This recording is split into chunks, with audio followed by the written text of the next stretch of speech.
Yeah, like I said, just talk about random stuff. All right, so it starts. Oh, there it is. It started now. Okay, so um, we can. I guess we can wait a little bit, but Wait for I people. have basically what happens is I have this, and then I have this. The thing about this streaming like platform that this is, so I actually found about this 2 weeks ago, is that we can do things like this. We can do things like that, and it's pretty cool. So, oh, one more thing. Let me tweet out the stream. Quick question. So can I see everybody's messages too? Because this is like a Huh? chat. Can I see everybody's message too?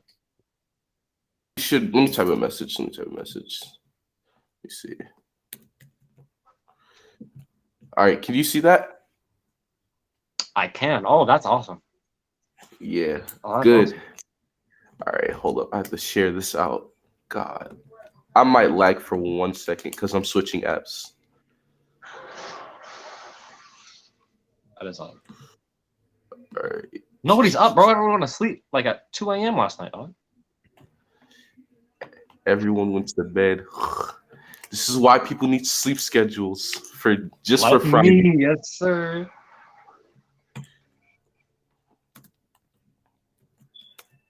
Okay.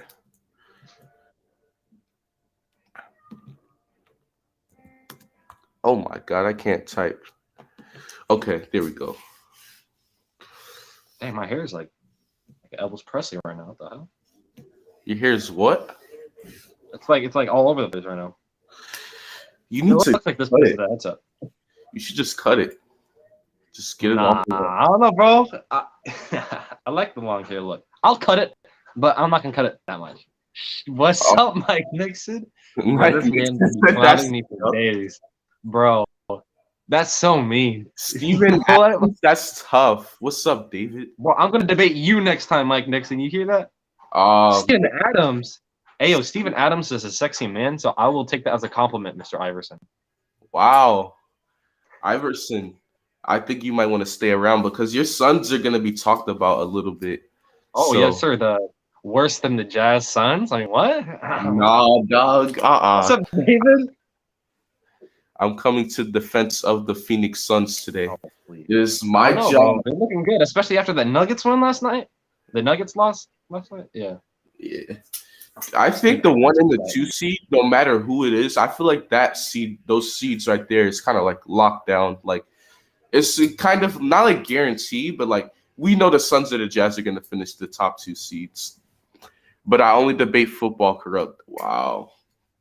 Well, the I Giants debate are going to be football. like 10 times worse than the Ravens. So Yeah, bro. I mean, there isn't. Well, we're gonna talk about other stuff. But other stuff, yeah. Hey, yeah. but Lamar Jackson is the better number 8 than Daniel Jones. But that's not even a question, bro. That's What a you good mean? question. Who is the best 8 to like ever be in the NFL? Steve Young. Oh yeah, that's right.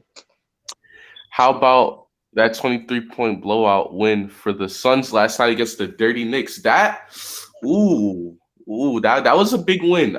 I How about kind of paid attention to that game.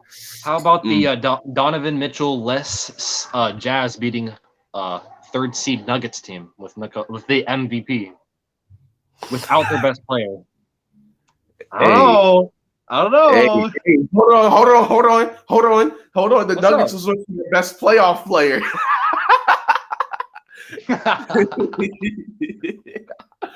It's not the Hey, playoffs yet, though. Just saying. I don't know, bro. yeah, Come yeah, on, come yeah. on, come on. Let's calm down. Let's calm down. All right, but Iverson. Oh yeah, but the Knicks and Suns game that was interesting. But I mean, I think we were having a conversation before the live stream started, so we might as well just finish it. The What's up? playing tournament. Oh, the So, playing tournament. like, I Yes. was feeling corrupt. I'm not a big like hater of it. I like it more than others. I think that it gets us because especially like this part of the season, right? Like the last month of the season is the most boring basketball season ever. It's the most boring basketball season ever, or the most boring part of the season, I should have said. When now this is the most exciting part of the NBA season because you got from the 10th seed to the 1 seed fighting for something. 20 teams out of the 30 teams of the NBA is fighting for something, and it just gives you competitive basketball. Come on, last night, I didn't know what game I wanted to watch because it was this good game, that good game that obviously the Sixers played and all that stuff. And it was just like, it's just so many good games now because everyone's trying. If you are a 1 seed and you play a 10 seed in the next few games, you could get upset because that 10 seed is fighting for something. Same with the 11 seed because the 11 seed wants to jump the 10 seed. So I am not a hater of the play-in tournament because it brings us competitive basketball from the underdog teams. And I think it's going to shed light on the underdog teams. Like, who's talking about the Grizzlies? Well, they're going to start talking about them in the play-in tournament when they get these national television games. Same with the Spurs. They're going to start talking about DeJounte Murray when they got these national television games. They're going to start talking about they're going to start – and this is the interesting part. What will happen to Russell Westbrook? Because you brought up a good point yesterday how Russell Westbrook is underrated than overrated, underrated than overrated. It's true, though. People like, overrate him. Like, oh, triple doubles aren't. It's overblown. It's not that good. It's not that good. And then they go out like, oh no, he's underrated now. He's underrated now, bro. He's about to pass Oscar Robertson, bro. He's underrated. Like, dude, pick one. Just pick one. Yeah. Just roll with it. Just roll with it. You know what I'm saying? Though it's kind of annoying. You know what I mean? I think he's a good player, but can't win you a championship. You know what I mean? You know what I mean? Yeah. And I think that's who he is. And this Westbrook, this play-in tournament, first of all, seeing Russell Westbrook in a play-in tournament is going to be weird because you've seen him in the playoffs as at least like a 5th seed every year. Some years as a 2 seed. Like, you've always seen Russell Westbrook in the playoffs, no doubt. It was never, he has to fight at the end for a playoff spot. So it's going to be weird seeing him play with these younger teams and against these younger teams. But someone asked in the chat, which player do you think is better than both? Bogdanovich. Oh, it's the one from the Jazz. Cause see, I get their first names kind of mixed up, but it's Bojan Bogdanovich, man. It's the one from the Jazz. You see that? What? Yeah, like 40 last night? Come on. Tell me why this man dropped 48 to beat the Nuggets, dog. Come on, guys. Without this is why the Jazz are better than the Suns, bro. This is why. Oh, bro, we gonna get it. They got a better depth, dude. Look, Donovan Mitchell's their best player. And then this man can also drop 40? What you mean? Way better than the Suns. Come on, bro. And they have a better center. And they got a better center. All right. I mean, better defensive center, but Definitely. But let's be honest. DeAndre Ayton has not been that special this year, bro. Rudy Gobert has been pretty good defensively. All right. Well, corrupts. Let's start with that. Explain your full reasoning. Why do you think the Jazz are better than the Suns? First off, the Jazz actually, where have they been the past 3 years? In the playoffs. They have way more experience, right? So I think that's gonna put them ahead of them, right? 2, they have the better depth, right? Yes. Iverson, I see your comments, bro. I'm gonna get to you, bro. I'm gonna get to you, Iverson. I see you. Look, the Jazz, first off, Donovan Mitchell can lead his team to playoffs and has won in the playoffs, right? Against the Thunder, right? Or is that Rockets? No, it was the Thunder. Against the Thunder. They beaten Russell Westbrook in the Thunder, right? I think it was his rookie year. His rookie year? I think he might have beat the Thunder. Anyways, the Jazz just have more playoff experience, right? They're more playoff ready, right? 2, if we look at their starting lineup, right? It's Donovan Mitchell against what? Devin Booker? Who's the Jazz's starting point guard? Isn't it Mike Conley versus Chris Paul? He's injured too. They're doing this without Mike Conley and Donovan Mitchell, guys. Remember that. And then I think their small forward's Royce O'Neal. And then I think it's Bojan Bogdanovic, or it's switched. Anyways, those are the 3 and 4. And then it's Rudy Gobert, right? If you look at the Jazz side, it's Chris Paul as the point guard, right? Better than Mike Conley. I think we can all agree with that, right? Devin Booker. Yeah. I think it's a debate between Devin Booker and Donovan Mitchell. We'll see. And then I think it's McCall Bridges. And then it's who is the 4? Is it Cam Johnson, Dario Saric?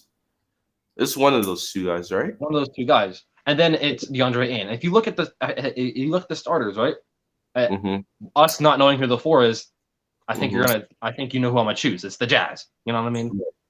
So, and then if you go more into depth, the 6th man of the year, Jordan Clarkson, bro, dropping 20, dropping 30, bro. This guy is freaking good, bro. And then, Right. Jake Crowder normally starts. Okay, never mind. Still, my Jake- point still stands. The Jazz have a better starting core. And then you go into their depth. Bro, Niang, Joe Ingles, Jordan Clarkson. These guys have the Jazz have good depth pieces and a good bench, better than the Suns. So that's why I think they're a better team. All right. See, here's the thing when I look at the Phoenix Suns, right? I look at in the playoffs, because I mean, let's face it, for these two teams, they're guaranteed to make the playoffs at this point. So, and I look at They've been clinched for like 3 weeks. I think that the Suns are the better team because they have everything you need to win a championship. They have the point guard, right? The guy who can facilitate the floor. Now, with the lack of the playoff experience of the team, you got Chris Paul, who's going to be the leader of that team in the playoffs, and he's going to help guide them through the playoffs. So I'm not really, too nervous about the Suns in the playoffs. And then you're going to have Devin Booker. Devin Booker is going to be his first time with the playoffs, but like I said, his point guard is going to be Chris Paul. I expect nothing but good performances from Devin Booker, especially when he's not going to have the full pressure on him to make everything happen like he has in years past. You see the bubble when he went 8-0, when he did everything, and you've seen years before that. So now let's look at what other things you need to win a championship. You're going to need some defense, and they have that. You got Mikal Bridges, Cam Johnson, and Jay Crowder, who all play the wing.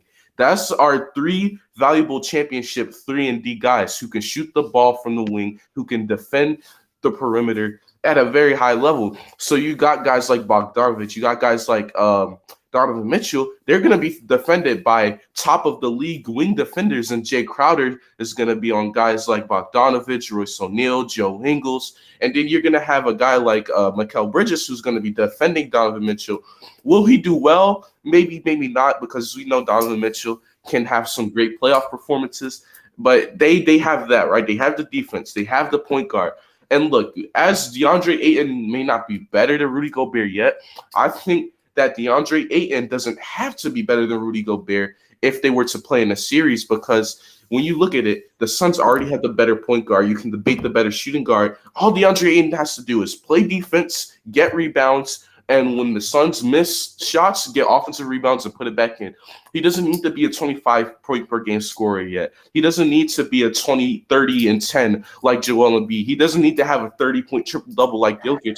All he has to do is just play defense, get rebounds on the offensive and defensive end, and he can win the series because the Suns have everything else around DeAndre Ayton that he doesn't need to be this great guy in the playoffs. And I think that the Suns had the perfect championship team. Now let's look at their veteranship. They got a guy in Torrey Craig who's been in the playoffs the last 4 years. They got a guy in Jay Crowder who every team Jay Crowder goes to, they just seem to make a high playoff seed. They seem to go deep in the playoffs. Look at the Boston Celtics. When they had Isaiah Thomas and Jay Crowder as the main guys there, they always made a deep playoff run.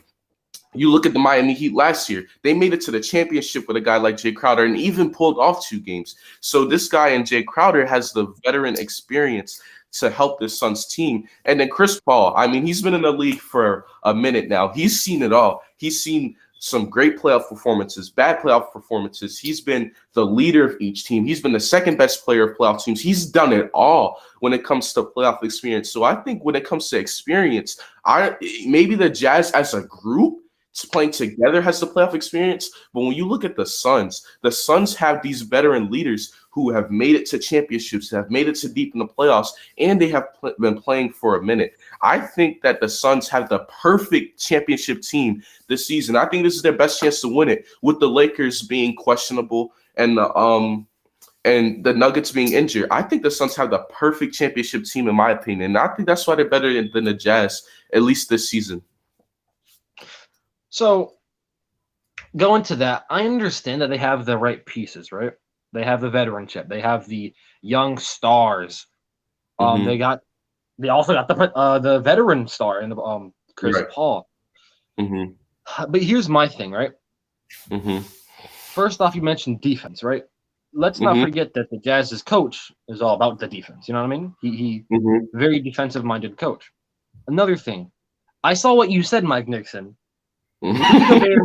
He's not that good on offense, bro.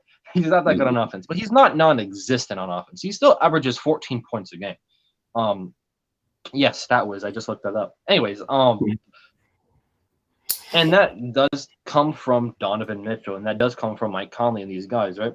Then you Mm-hmm. also look at this, right? When those guys are off the floor, and when I mean those guys, I mean the big stars, those um Devin Booker, Chris Paul, DeAndre Ayton, right? Mm-hmm.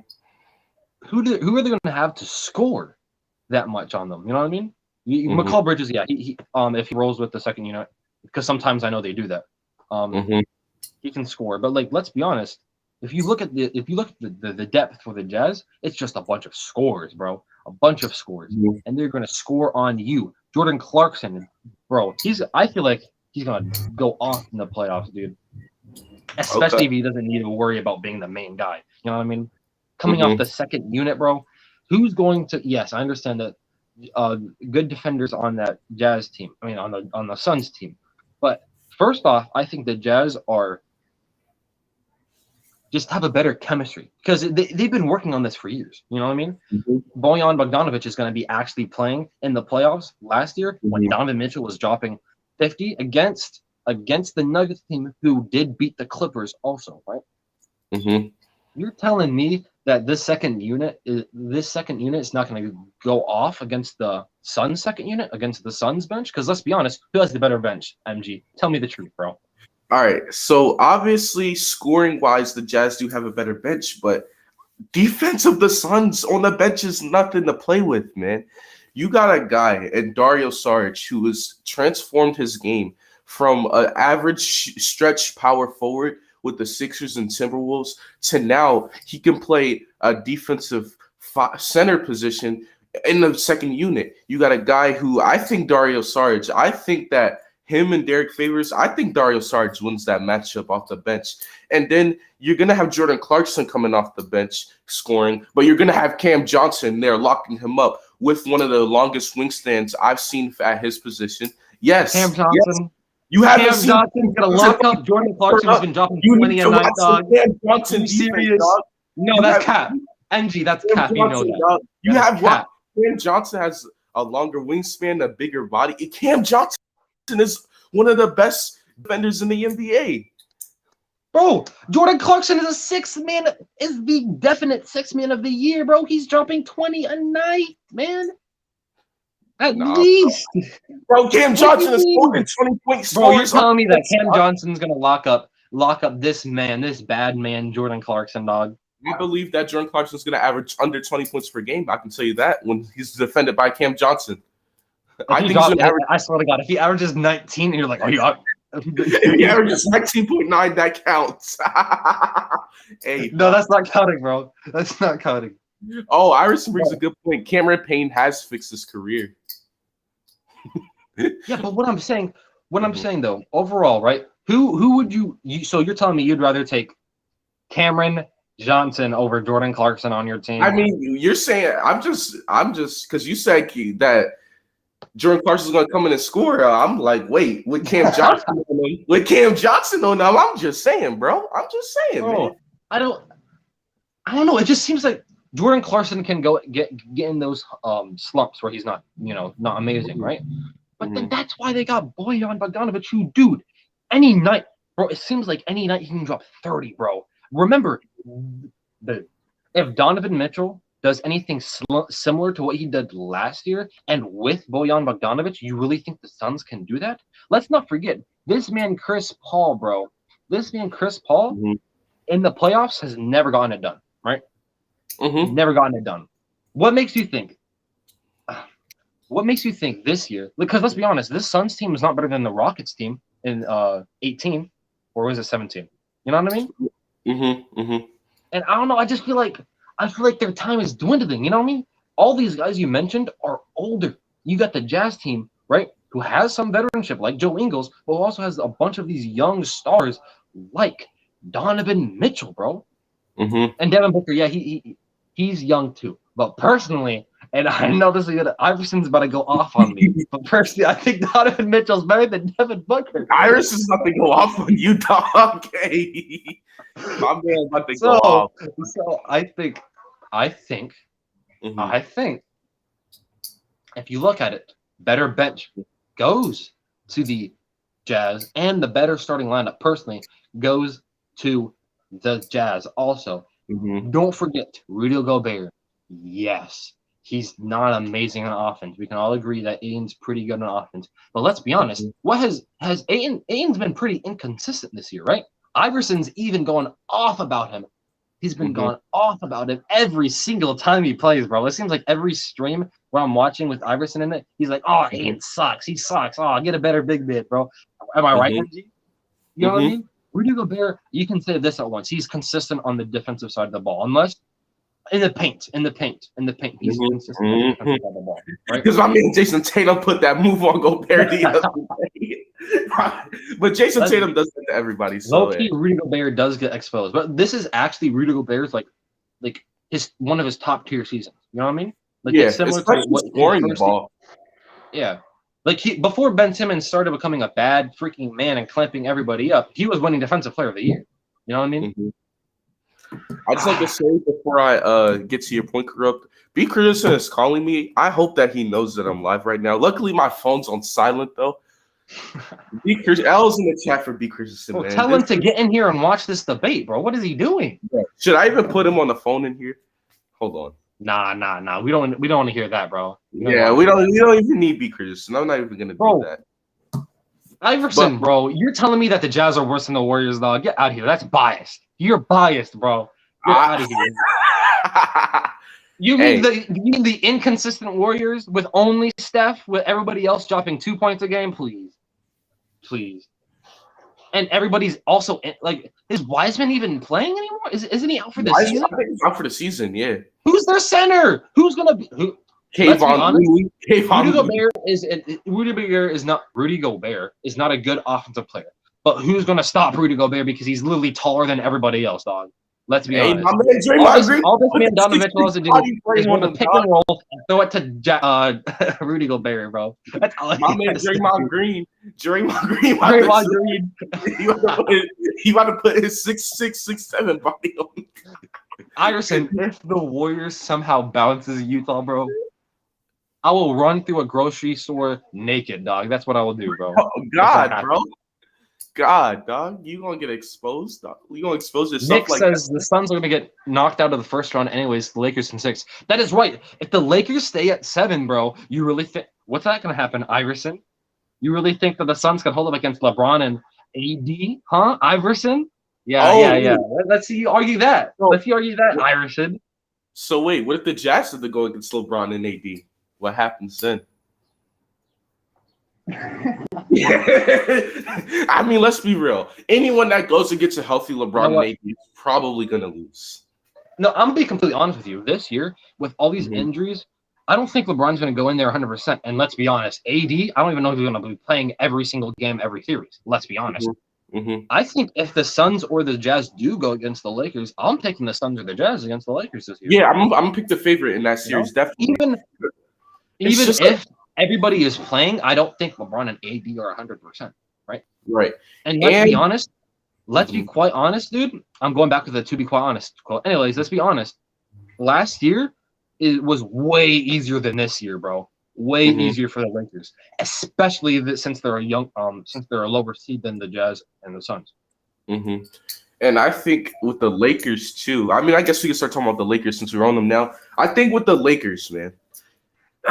Yes, any team they play in the playoffs, they're going to be a danger to.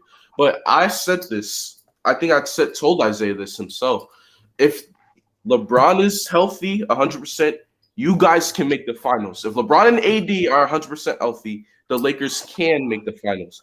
If LeBron and AD are not 100% healthy, you can lose in the first round because LeBron and Anthony Davis, you see the way their team is just built. Those two guys have to be healthy for the guys like Kuzma to play well, for Caldwell Pope to play well, for Alex Caruso to be all over the court defensively like he is. Now, when LeBron and AD are 100% healthy, you see people like, okay, let's get into Kuzma's head and make him be the superstar for this team while these guys are out. Let's make Caldwell Pope be back to playoff Caldwell Pope from last year. They're going to make these guys be something that they're not when LeBron and AD is not healthy. And that's the issue with the Lakers, man. When you make Kuzma be the taking all the shots. Like last night was a perfect example. Kuzmos, right? AD, right? AD had a good game last night. Shout out to AD.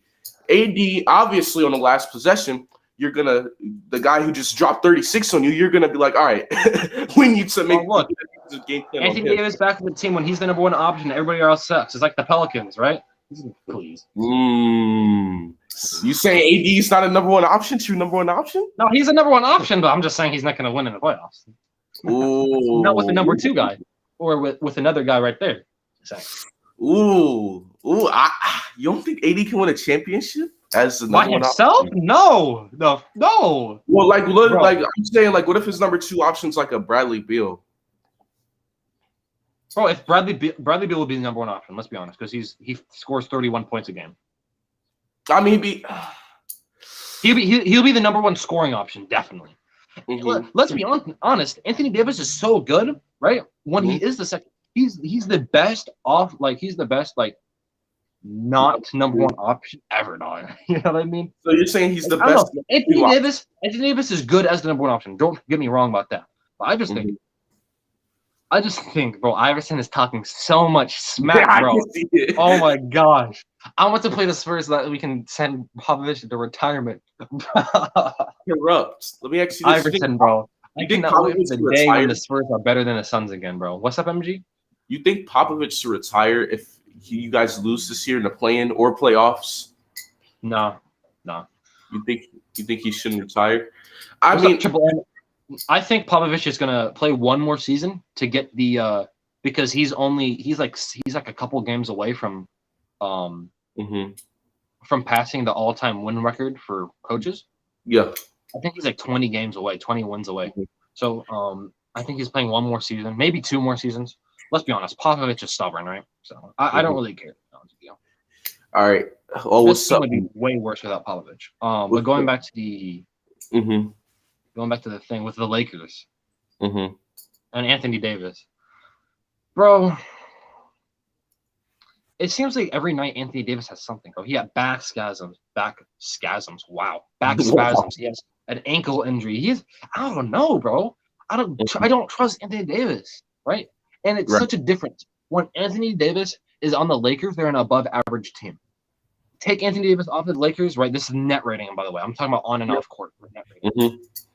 And you put LeBron. This is an interesting stat. LeBron is making that team like a 8-point above average differential, while Anthony Davis is like a 2-point. You know what I mean? Like LeBron James is everything on that team. What's up, QC?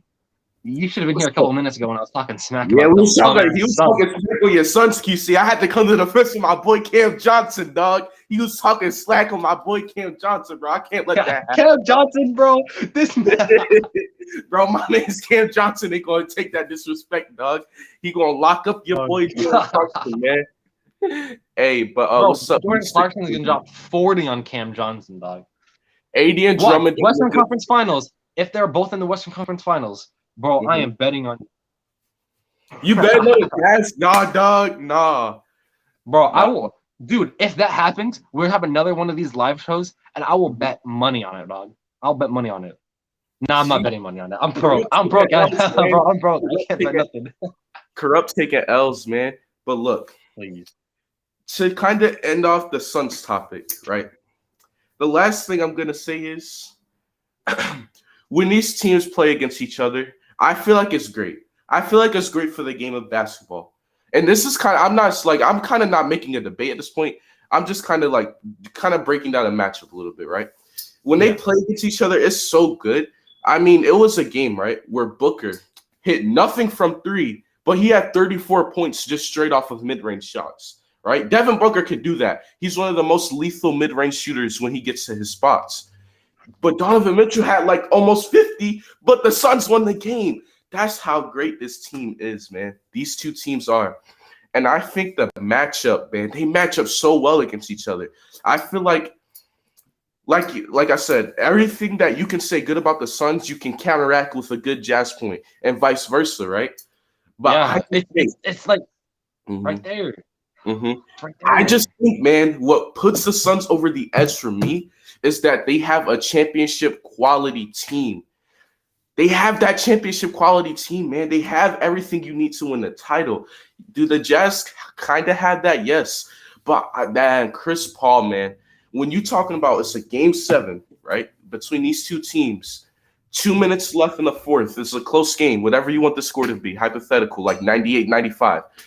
You put the ball in Chris Paul and or Devin Booker's hands, I'm taking that over Donovan Mitchell and or Mike Conley or Bogdanovic. It's just like when it comes down to it, when it comes down to the nitty gritty, when it comes down to the playoffs, when it comes down to it, I feel like I can trust Chris Paul, right? I feel like everyone around the league, because Chris Paul has been through it all. I feel like I could just trust Chris Paul. QC said he thinks the Suns sweep the Jazz. Hey, Suns in 4, dog. Suns in 4. But man, I just feel like whoa. I feel like He's talking about the regular season, right? How many times did they play? They only played twice, right? Yeah. Dude, one of the times Donovan Mitchell was injured, right? And then the other time was a close-as game. You know what I mean? Mm-hmm. I feel like what separates me from these two teams is I trust Chris Paul more than I trust anyone on the Jazz. Like I said, Donovan Mitchell versus Devin Booker, that's gonna be a close one, and that debate is gonna live on for years and years and years. If that Western Conference happens, dude, guarantee it, we're gonna be talking about that. Bro, us two, we need to have a Western Conference Finals preview of the Suns versus the Jazz if that happens, bro. Oh no, my gosh! Now we played the Jazz 3 times. We beat them 2. QC, what I'm saying is that y'all did, but I'm saying that Donovan Mitchell was out for one of those games, and then the other game was a close-ass game, and you deserve it. But let's be honest, right? I don't think that's a sweep if Donovan Mitchell's injured. That's just that. Hey, and plus, that doesn't even matter, right? That doesn't even matter because guess who's the 1 seed? Another reason why I'm trusting the Jazz so much is because of what I've been saying the past couple of weeks with Donovan Mitchell injured, right? Yes, they lost to the Suns, and then they got a step back in the second seed. But guess what they did, right? They went back out there, they played hard, and then they got the number 1 seed back without Donovan Mitchell. Imagine if they get their best player back in the playoffs. That's what I'm saying. You know what I mean? I think this team by themselves, bro, they're proving to be such a good team, right? And then they add back their leader, their best player, and best offensive option, bro. QC said no. I'm not saying that we would have swept them in the playoffs. I'm saying yeah. Do you saying the regular season? No, I understand that. Yeah. But you're right, look, Mr. Trash Out Warzone player. What's up? Next question. Mitchell gonna shoot 5 for 25 in the game. Yeah, Mitchell gonna shoot like 10 for 30 with like 20 points. No, in the playoffs, he's proven to be very fucking efficient. Actually, let me look up the stats real quick. Our last game against them, he was like 12 for 34, but with like 34 points. I'm like, dude, what the hell? What player?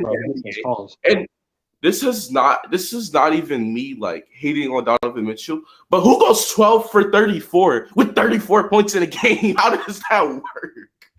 Like it hurts my brain to look at that stat line. Let me tell you another stat line though, right? Last year in the playoffs, right? And I think he's going to not improve upon this because this is a scary stat.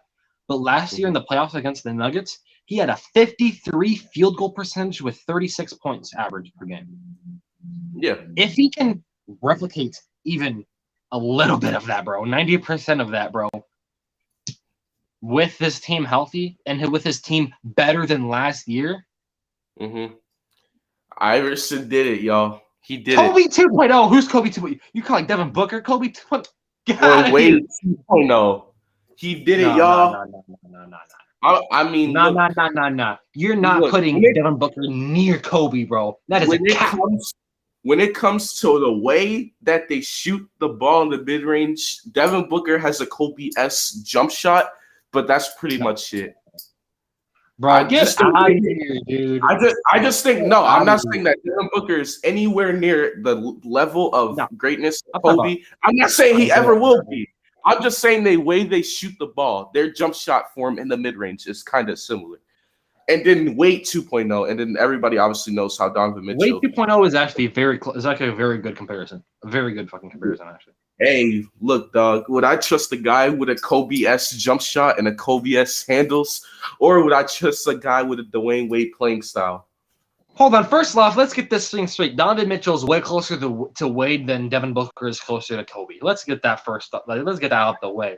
But, no, I'm not gonna get this conversation, bro. We'll see in the playoffs. Because I guarantee you, I'm saying it on this show by David Henry. I'm saying it on the show right now. The Western Conference Finals is going to be the Suns versus the Jazz. I'm saying that right here. Look, bro. As soon as this happens, dog, we can do a live stream, make a video, we can do whatever. But Corrupt is gonna be here before the series starts and after the Suns defeat the Utah Jazz. Corrupt will be on here and he will take his L's. He will take his Get out of here. But look, You are right, obviously, QC. You are right about that. But what? I don't. Bro, let's be honest, dude. I know QC wasn't here when I said this, but I think Donovan's better than Devin Booker. All right, we'll see what happens in the playoffs. But I trust Donovan Mitchell more than Devin Booker. And to explain my reasoning, part of it is because of his playoff, because of how much he's made the playoffs, and Devin Booker's lack of playoffs success. Hey, but I can easily just say I trust Chris Paul over Mike Conley at the point guard position. I can just say that. I am not betting my hair. I'm not betting my hair for a team. Hey, cut that. If you're really confident in the Jazz, you would cut your hair for it. I am not doing it. No. Come on, bro. Definitely. Hey, but look, obviously, Corrupt is not going to change his opinion on the Jazz because he's a secret Jazz fan. He just doesn't want y'all to know that he's really a Jazz fan, right? He's not really a fan. He defended the Jazz more time. He's talked about Donovan Mitchell more times than he talked about his own team, dog. Because the past 2 seasons, the Spurs have been ass. They're in the play-in tournament right now. You're not talking about how you guys can win the play-in tournament, who you guys can match up against in the play-in tournament. I don't hear you talking about how DeMar DeRozan should have how he got snubbed at the All-Star game. All I hear you is that. I will talk about that. I can talk about that.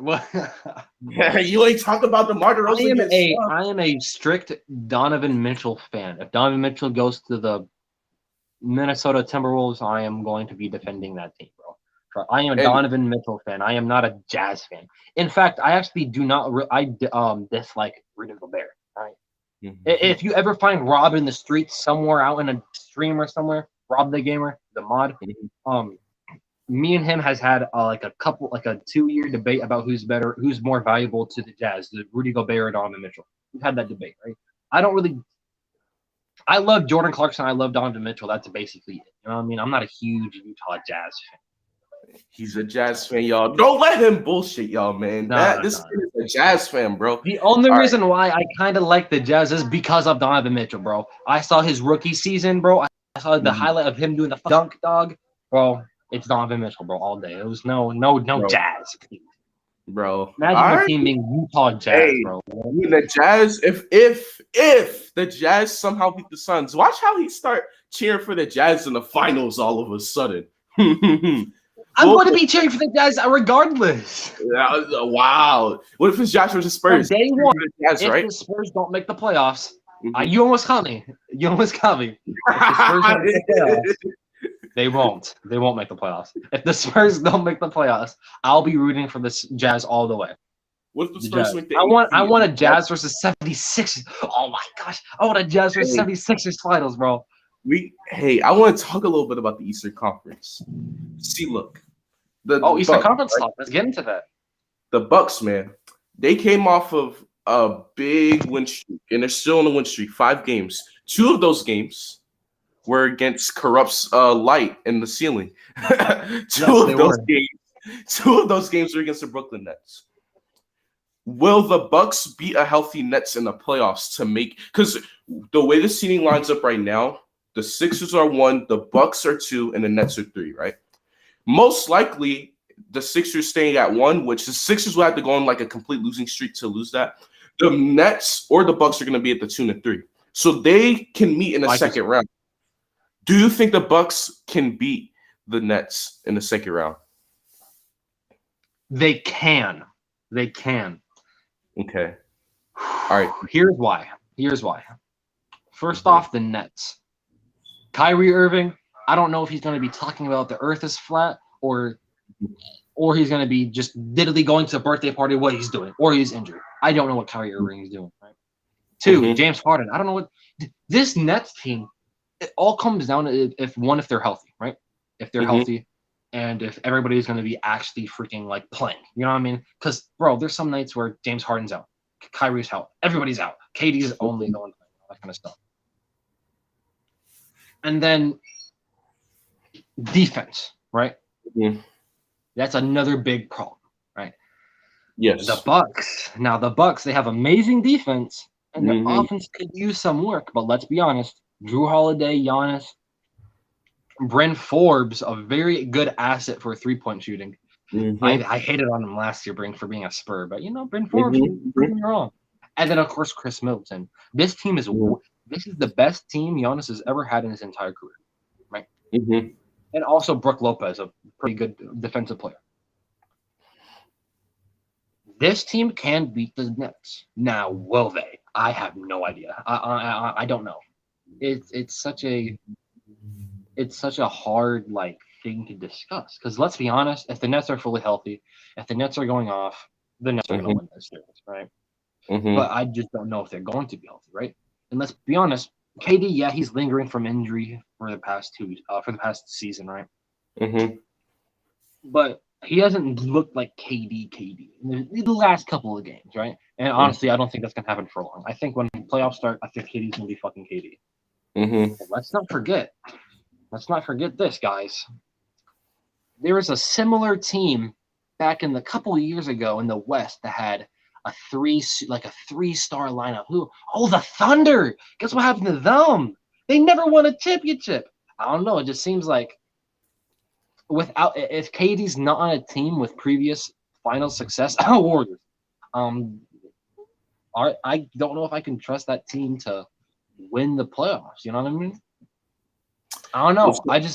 And plus, even if they're all healthy, I don't know if they can beat the 76ers, dude. At the same time, though, I can just counter argument all of that, and just say KD, Kyrie, James Harden. So it's a discussion, though. I'm gonna take what you said, and I'm gonna take it 10 steps further. I'm gonna say the Bucks can beat the Nets. Not only can they beat the Nets, they can beat the Nets in 6 games. I feel. Wow. What's up? If they get the 2 seed, they'll have the home court advantage. Bucks are a pretty good home team. They beat the next 2 games in a row at home recently. Why can't they go 2-0 in the first 2 games of that series? Now, obviously, the Nets have the scoring, but where's the defense? Right? I don't see no defense to be found. I'm still looking. Defense. That's defense. I'm looking for you. Oh wait, I think it's over. Oh, never mind. It's gone. Yeah, damn. Oh wait, LaMarcus Aldridge wasn't even that good of a defender, man. Defense, Jeff Green. Oh, wait. Were you gonna make an argument that LaMarcus Aldridge defense, bro? He had no defense at all, even when he was with the Spurs, bro. Wait. I'm still looking. But Jeff Green is old though. Nah, I just there. That's how hard it is to find defense. Literally, it's just so hard to find defense. Non-existent. And with the Bucks, they play lockdown defense. You look at Drew Holiday, man. I think Drew Holiday has one of the best defensive guards in the NBA. If you count Ben Simmons as a forward, he is the best defensive guard in the NBA. And then you have the scoring of Drew Holiday. He averages around 20 points per game, somewhere around there, with his defensive intensity. You got Chris Middleton, man.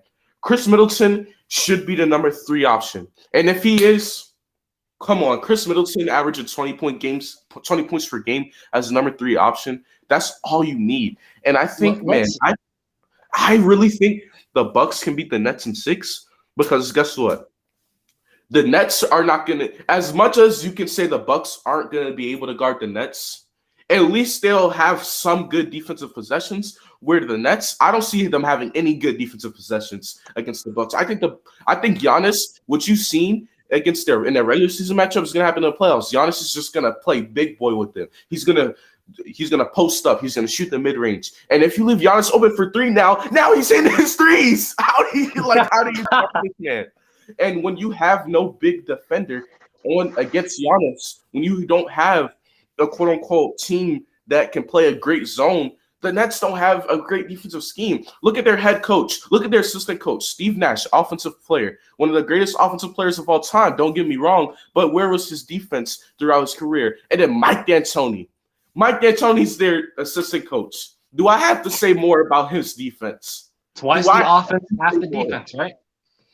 So, and the Nets, this is a team, and I kind of say this about some players, this is a team that plays 50% of the game right and plays 50% of the game really bad, because the other 50% on defense, I can't find it.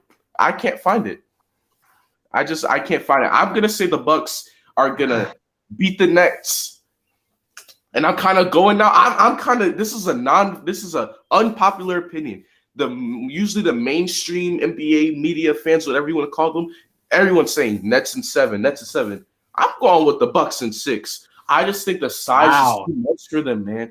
And like I said, I could be completely wrong, and I probably will be completely wrong. This is probably my most extreme take of the year, but I can't see a world where the size of the Bucks, the defense of the Bucks, gets outmatched by just scoring. MG, you hear that? What? I think it's B. Christensen, bro. He's praising you. B. Wow. Christensen's here. I think I agree with you on a lesser scale. Yep. Let's not forget, Mick said that Chris Middleton's up and down in the playoffs. I agree with you totally, 100%. Mm-hmm. But Chris Middleton's always been the second option on the Bucks. Always been second option.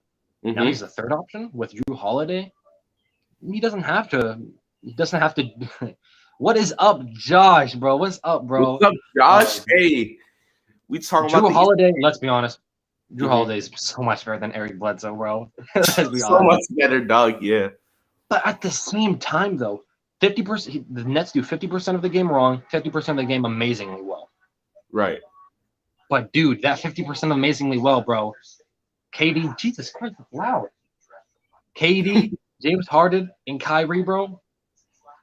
Bro, if they're all in their game, who's gonna beat that? Even with Giannis, bro. Even with Drew Holiday defending them, bro.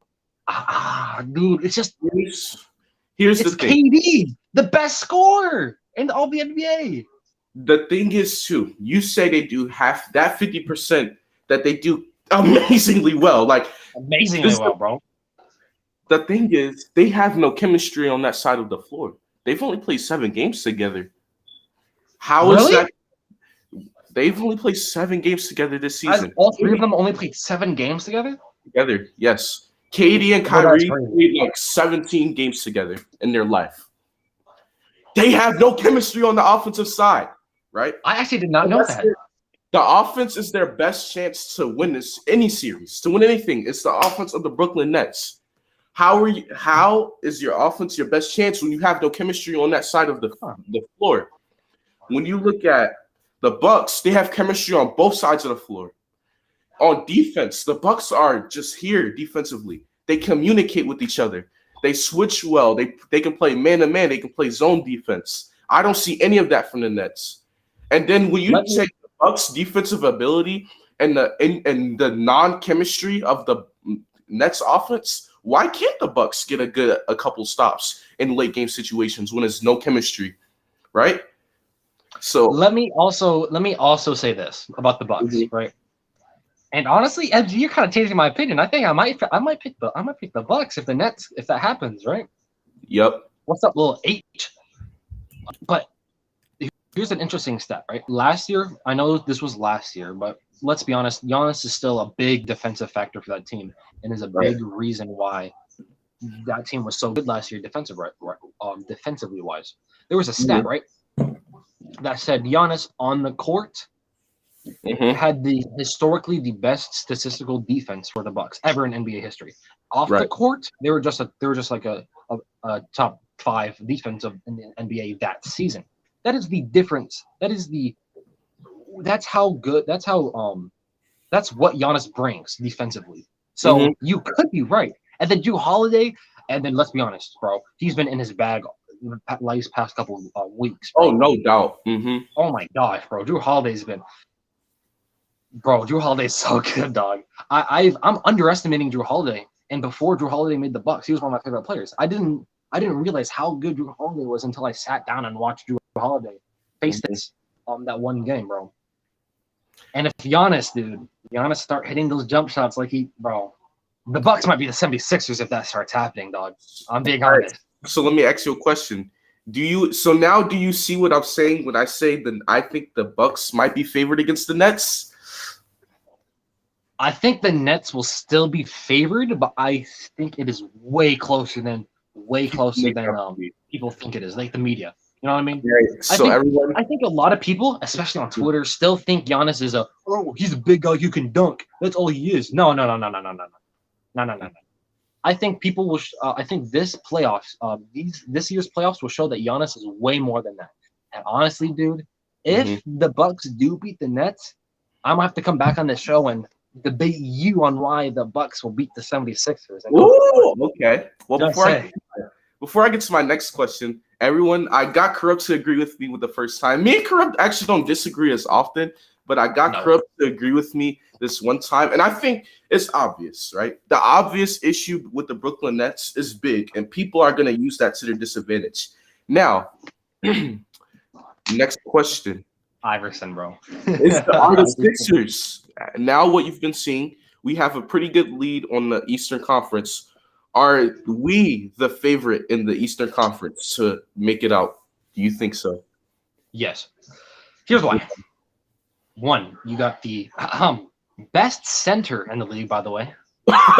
Say it louder for the ones in the back. I don't think they heard you. You have the best center in the league, Joel Embiid. Mm-hmm. The best defensive player this year, Ben Simmons. Mm-hmm. And Tobias Harris has been in his bag, brother. This 76ers team, I was thinking about it, bro. Last couple weeks, I've been just like, okay, who's a better team? Iverson. Did you see what Iverson just put in there? 76. No. It's been. Oh my God, Iverson. We're gonna have to debate you, dude. You talk about no defense. All he can do is pat. No, I'm joking. But, dude, I'm thinking about it, bro. The 76ers have just been so good this year, dude. Mm-hmm. And the only question is Joel Embiid, can he stay fully healthy throughout the entire year? If he can stay fully healthy, because he had that little stint where he was a little unhealthy. He was injured, bro. The 76ers, dude. And don't forget Matisse Thybulle, bro. He's top 5 in steals, and he's off the bench. He's not even starting, bro. Yep. And then Danny Green. Oh, Danny Green's been playing good for some reason, dude. I don't know why. He's just Seth Curry. Also, bro, I'm starting to love this 76ers team, bro. Honestly, I'm thinking about it. If the Jazz get out of the playoffs, I'm rooting for the 76ers to win it all. So, I think it's time for the best center in the league to get his ring. I just don't think the people in the back heard that louder. I just don't think they heard that louder. And we'll have this conversation, right? I want to bring other people on here for future, especially for the playoffs. I want to bring a couple people on here, and we'll have this conversation with other people. Now, what's up, AJ? Now, while I agree with you, here's my thing with this. You know the 76ers more than I do. So I am a 76ers fan. I've been watching them since we've been winning 10 games this season.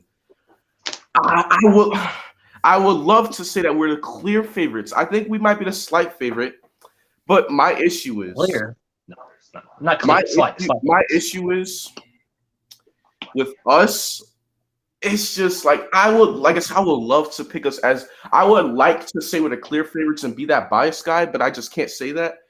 And the only problem I have with us is just what are we gonna prioritize in the playoffs, right? Because when we play against the Bucks, when we play against the Nets, when we play against great players, we have to understand that those great players are gonna do great things and we can't panic.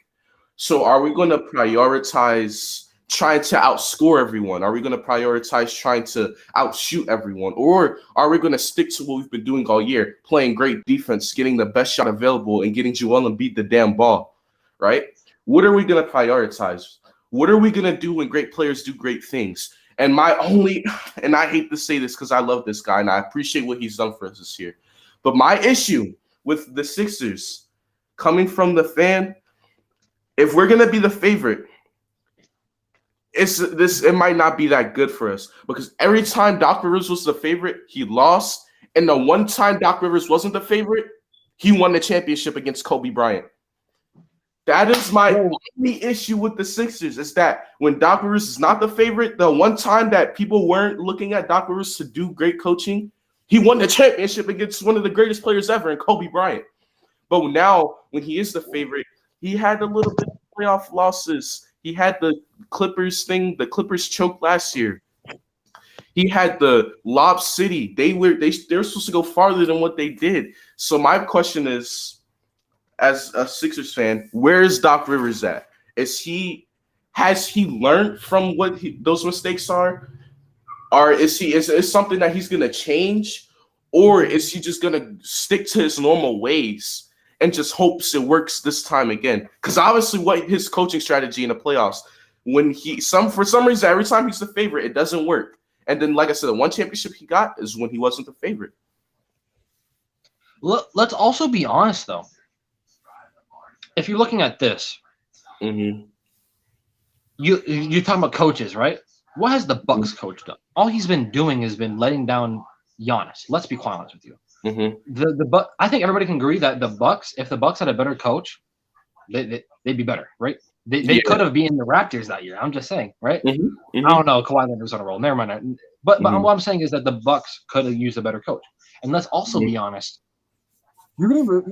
You're really gonna trust Steve Nash his first year coaching? Just gonna go out there and be like, "Oh, I'm about to out-coach Doc Rivers." Come on, man. You know what I'm saying? I think Doc Rivers is a better coach than I'm gonna be honest with you. I forgot the Bucks coach's name. Mike Budenholzer. Thank you. And then Steve Nash. You know what I mean? I think Doc Rivers is a better coach than those two guys. I don't know. It just frightens me that every time Doc Rivers is the favorite, it just doesn't work. And let's be honest, though, the Nets are the favorites. Let's be honest. Yeah, the Nets are the favorites, and that's why I'm being a little bit. I'm being a little bit mean to the Nets because let's be honest. A lot of people say, "Oh, what about the Nets' depth?" Let's be honest, though. The Nets' depth and the Nets' bench has been, let's see, has been kind of underrated. You know what I mean? Joe Harris has been playing good. Nicholas Claxton has been playing good. I don't know, bro. I don't know. I just think the Nets are the favorites, right? But the 76ers, I feel like you should be confident about the 76ers, MG. This is the best you're going to get. Ben Simmons is on fire, bro. What if he clamps up Kyrie, bro? You know what I mean? I don't know, bro. I'm confident in I'm confident that Joel Embiid is going to average 35 and 12 in the playoffs. I'm confident that Ben Simmons is going to be. I said in my last video, my expectations for all the players is great. I am confident in my players, but I'm not gonna. One thing I don't want to do, I don't want to be overconfident in my team and just ignore the fact that yes, we have a good coach in Doc Rivers. But there's a reason why he's on our team. It's because he got fired, right? For being kind of Now, I'm not saying he's the full reason why the Clippers didn't get to where they needed to be because Paul George hitting the side of the backboard. Yes, sir. You can't coach hitting the side of the backboard. I'm sorry, Paul George. Bro, he's the GOAT, bro. What you mean? But my only issue with I would love to have us as the favorites. And it hurts to say this, but I can't ignore the fact that Doc Rivers, he's proven himself, but he hasn't proven himself lately. And a lot of the things that happen in this league, and I'm a Sixers fan, and I'm concerned about Doc Rivers. And that's why I don't want to say we're the favorite, because I know as soon as the media says we're the favorite, that's when Doc Rivers crumbles. And that's why I'm not going to say that we're the favorite yet, because I don't know about Doc Rivers. Now, in the first round of the playoffs, when I want to see how Doc Rivers comes out, because yes, we're gonna win that series regardless. But I just want to see where his head is at. I want to kind of pick his brain to see what he's gonna do differently than other years. But for right now, I'm gonna have the Nets as a favorite over my Sixers, and that's only because I don't know with Doc Rivers and Joel Embiid's health always has to be a question. Because as much as I love to defend Joel Embiid, I can't defend the fact that he's been injured in the last few years, and he has to clean up some injury concerns before I can fully say I trust my Sixers to be the complete favorite in the conference where you have KD, Kyrie, Giannis, and all in the same conference. I would love to say it, but I just got the injury concern and the coaching concern of Doc Rivers. I have to pay attention to that and be careful what I say when we have those facts about these guys. So Josh asks, who are you more afraid of, the Bucks or the Nets? And I think we already know the answer from what you just said. The Nets are the favorites, so you're more scared of the Nets, right? Yes. Okay. I think I'm more scared of the Nets only if the Nets have chemistry by the Eastern Conference Finals. I'm more scared of them. But if we play the Bucks, that's not disrespecting the Bucks. I think the Bucks can really beat the Nets. I'm more confident in the Bucks to beat the Nets than anybody else. I don't think anyone else was more confident in the Bucks beating the Nets than I was. But when it comes down, who am I more scared of? The Nets do have more playoff experience on the team and all that stuff. But I just really, man, it's something about this Bucks team, man, that just it's like, Personally, I think if the Bucks do beat the Nets, you should be 1,000 times more scared of the Bucks. Because if Giannis starts, dude, what goes down if the 76ers and Knicks meet in the playoffs? I can't wait to talk about that. Mm-hmm. The Nets need everybody they can get. In the playoffs, they're not going to win. They're not going to beat the Bucks with only 2 of their players. No. Right. They need all 3 of them. But what do you think? 76ers and Knicks. What do you think happens? Knicks 76ers. It's a 6-game series. It's Sixers and 6. I think that the Knicks, right? With the Knicks, they are a great team. They have the underdog mentality. They have the defense. They got Julius Randle on the best year of his life. I think that Tom Thibodeau, when you look at his history as a coach, his teams, as soon as the playoffs get here, they're so tired because Tom Thibodeau's system is so exhausting. They play so hard. All 82 games, 72 this season. And that's what ruined Derrick Rose. When it came playoff time, you're going to put too much on Julius Randle. And when you put too much on Julius Randle, with Joel Embiid just sitting there waiting for Julius Randle to come in the paint, Joel Embiid's going to be like, come here, get that out of here.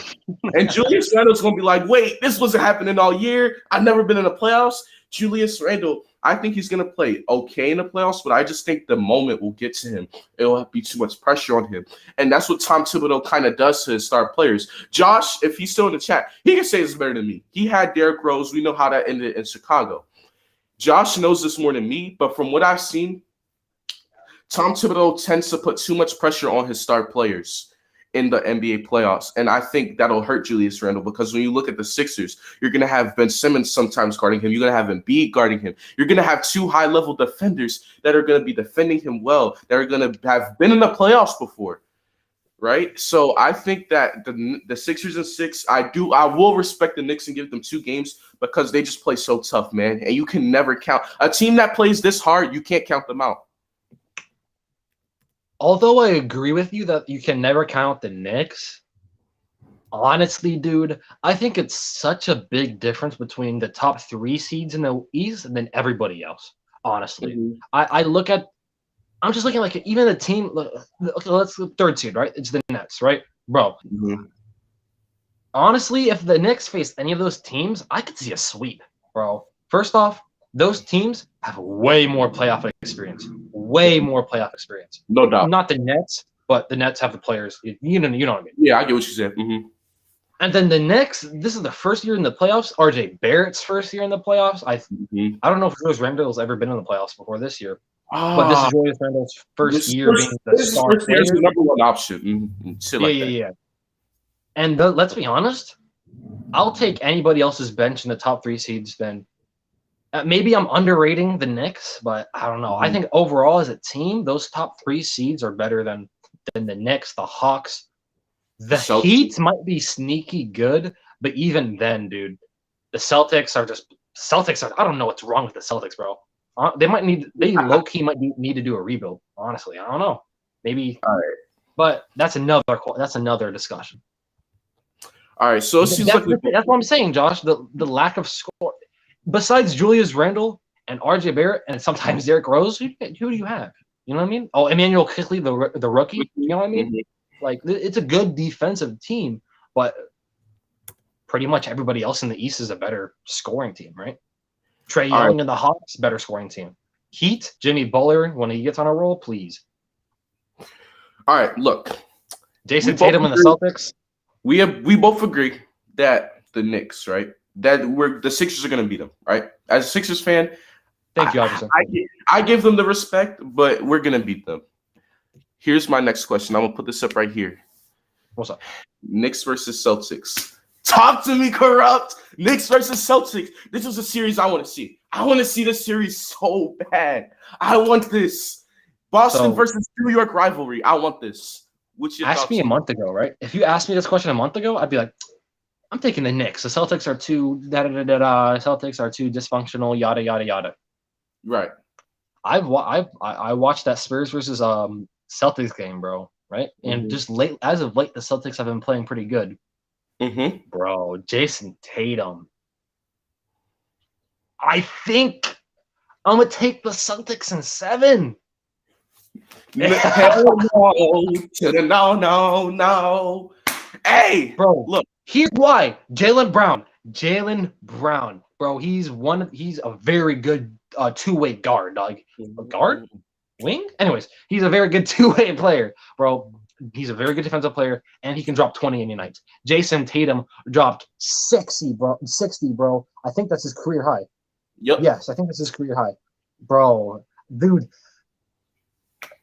Marcus Smart. Don't forget Marcus Smart, bro. Don't forget these other guys on the team, dude. Kemba Walker, dude.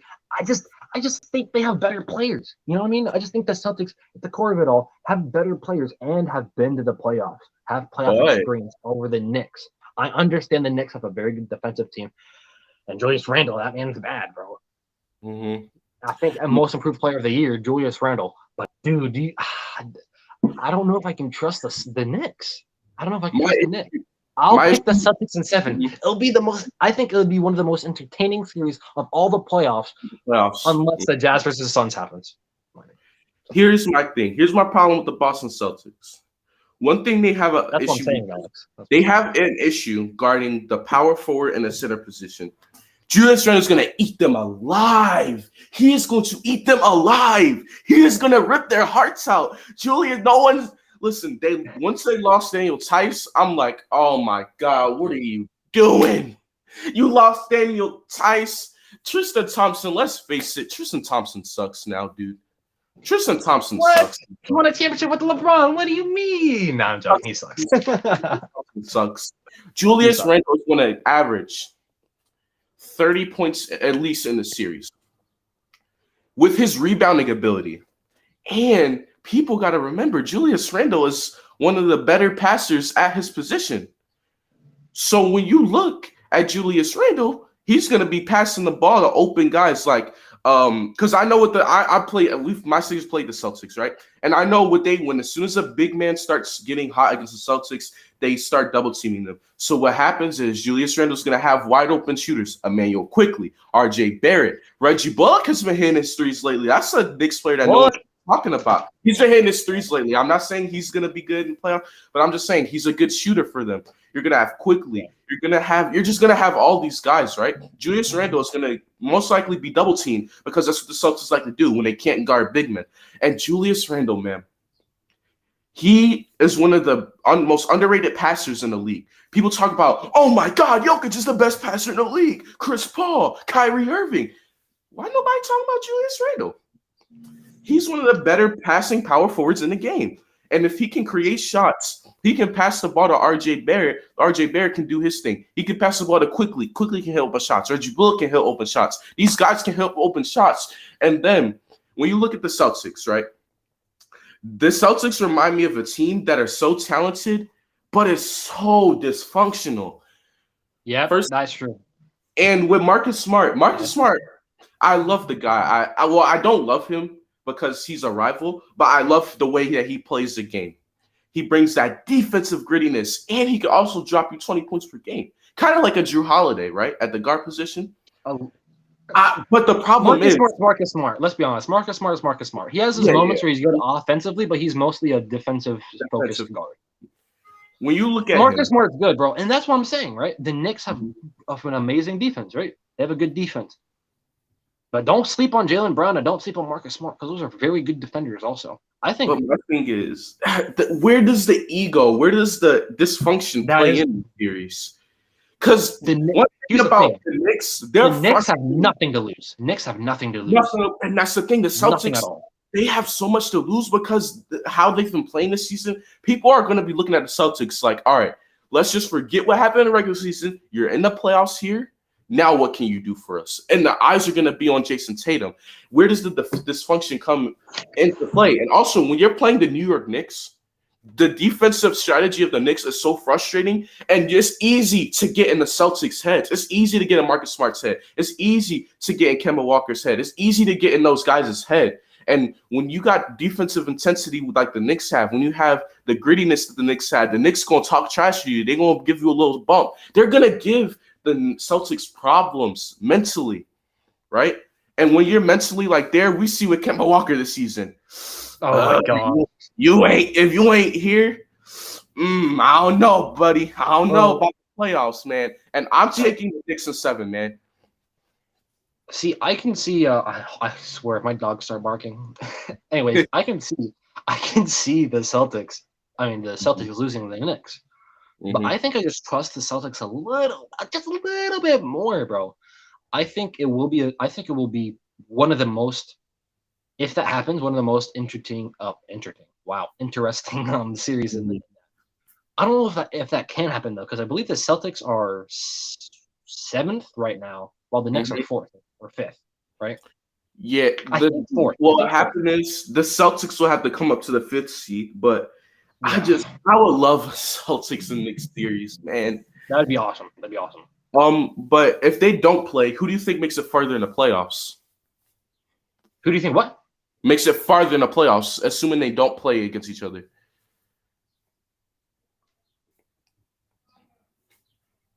Knicks.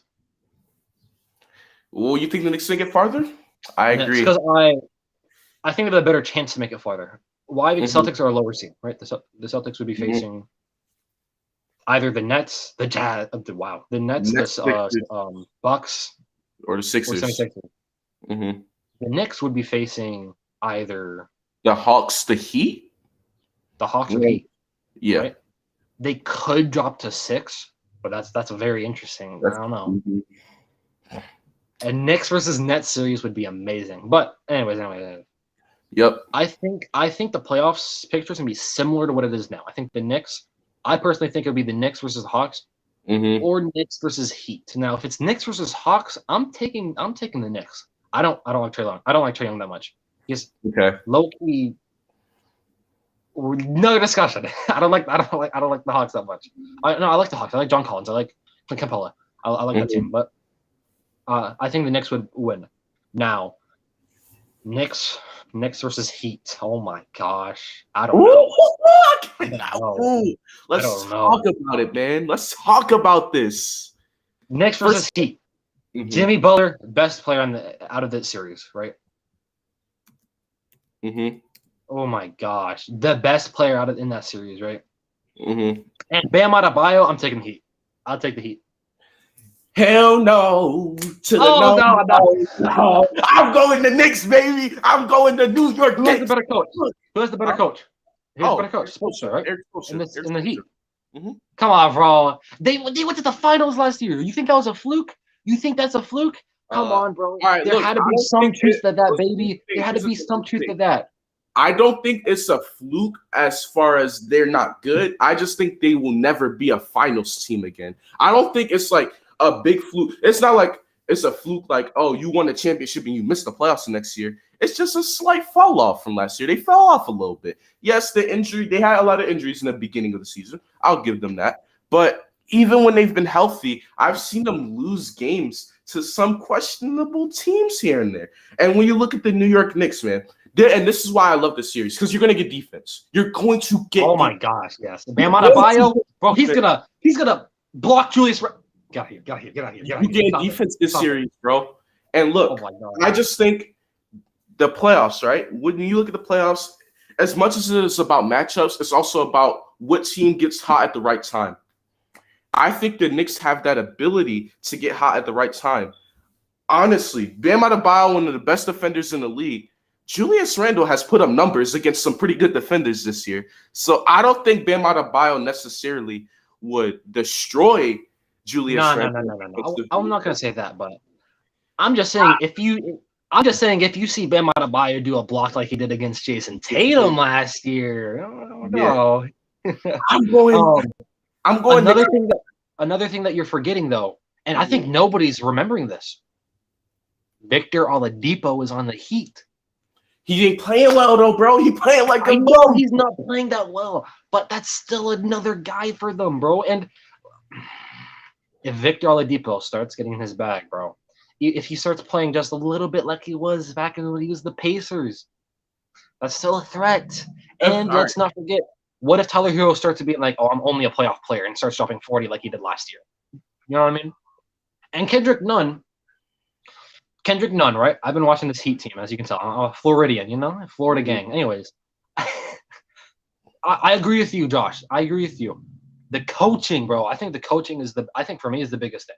The coaching, I just think the coach is better than Timmy. I think Kendrick Nunn's also been a very underrated guy, right? And you can't forget Duncan Robinson. Dragic. You can't forget Dragic, bro. This team. You're telling me that this team, Jimmy Butler, the best leader in my opinion in all the NBA, with experience, is going to lose to the Knicks team with Julius Randle and then RJ Barrett? I don't know, bro. I don't know. In my opinion, I think Jimmy Butler and Bam Adebayo.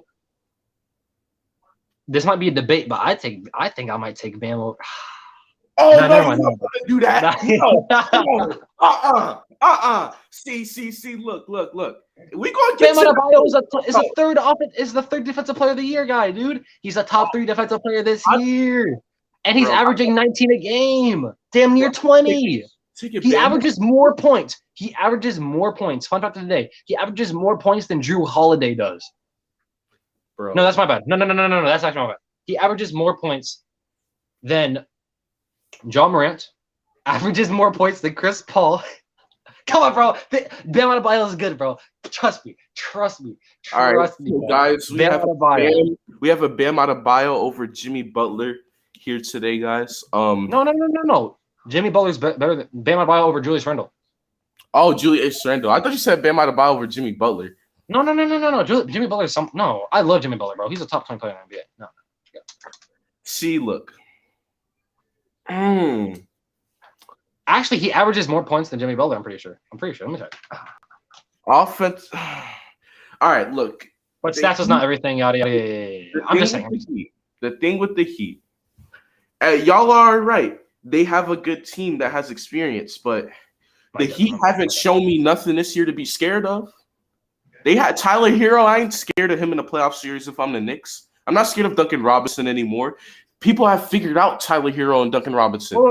Duncan Robinson is still a very good deep point shooter. What do you mean? They figured him out, though. Teams have figured out Duncan Robinson. Teams are figuring out Tyler Hero. They know their tendencies. They know their shot tendencies. They know where they like to shoot from. They get them uncomfortable shots. And with shooters like them, one thing I will credit the Knicks for, right? Defensively, the Knicks, one thing they do well is they play great all-around defense. And one thing you have to do to stop great offensive shooters like Hero and Robinson is you got to get them difficult shots. Not only that, but you have to make them catch the ball in difficult shots. And I feel like, obviously, this is kind of getting more into, like, the nerdy basketball side. that sometimes I tend to do. But like when at the catch point of a shooter in the corner, if you make Getting the real catch nerdy. difficult, if you make the catch difficult for Duncan Robinson and Tyler Hero, and they can't pull up with a set shot, that's gonna be. I'll take that.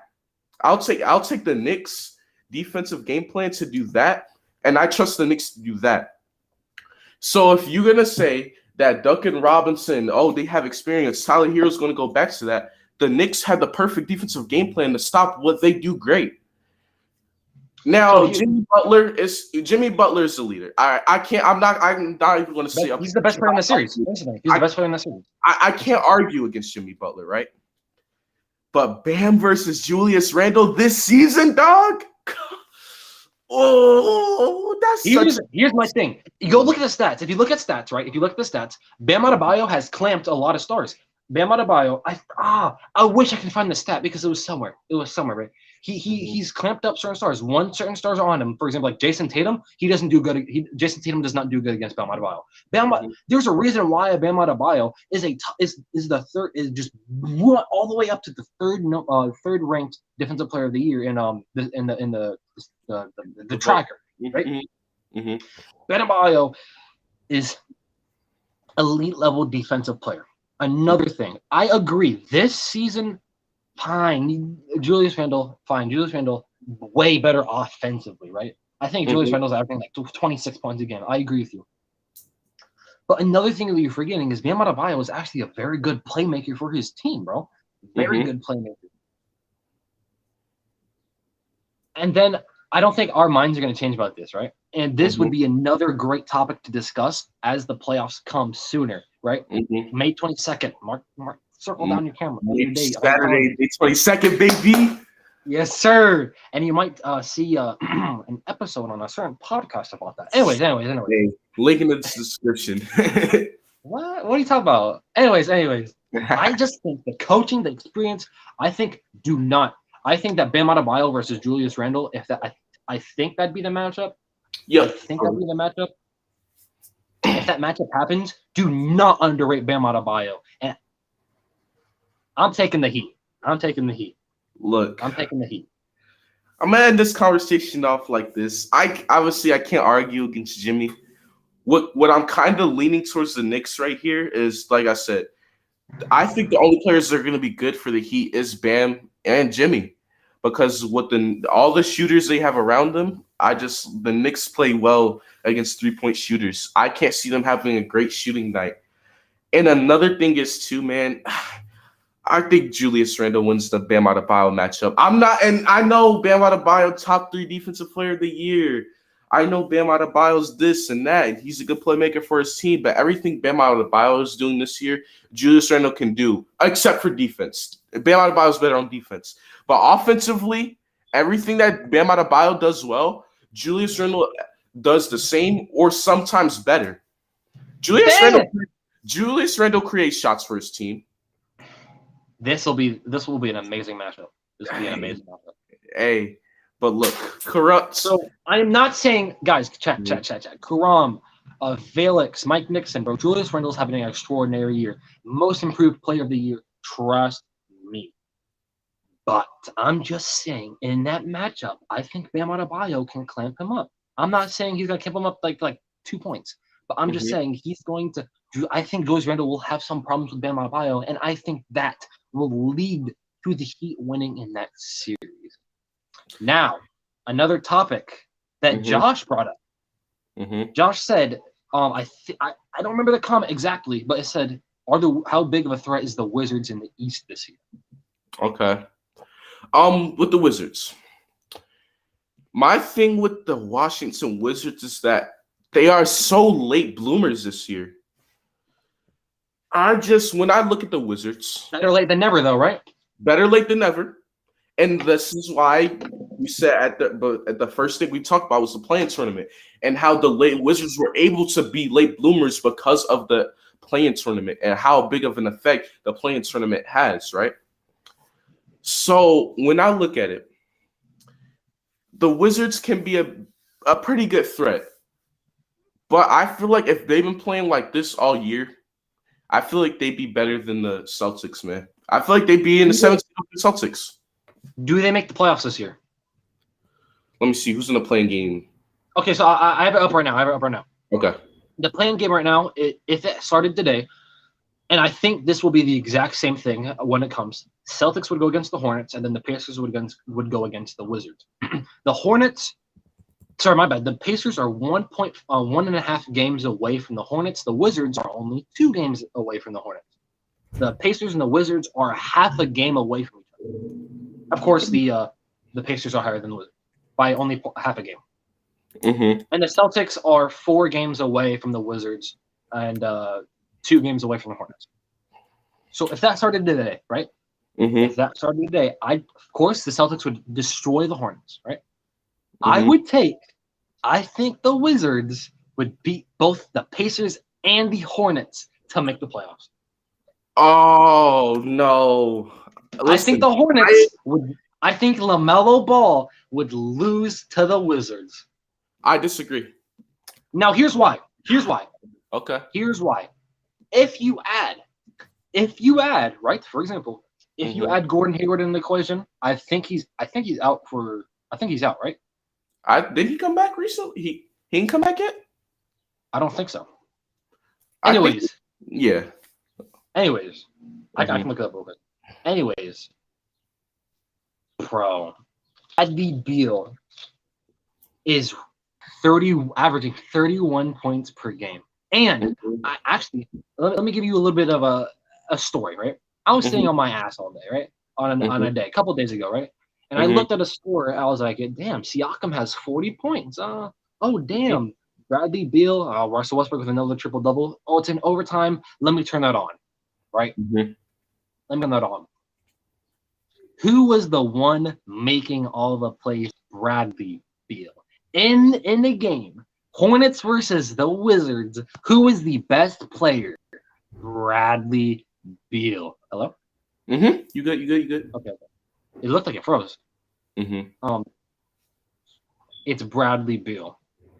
Now, Russell Westbrook. That's the biggest question, right? And then first off, let's go to the Hornets, right? Because I love the Hornets. I love Miles Bridges. I love Terry Rozier. I love all those guys, right? But let's be honest. Let's be quite honest here.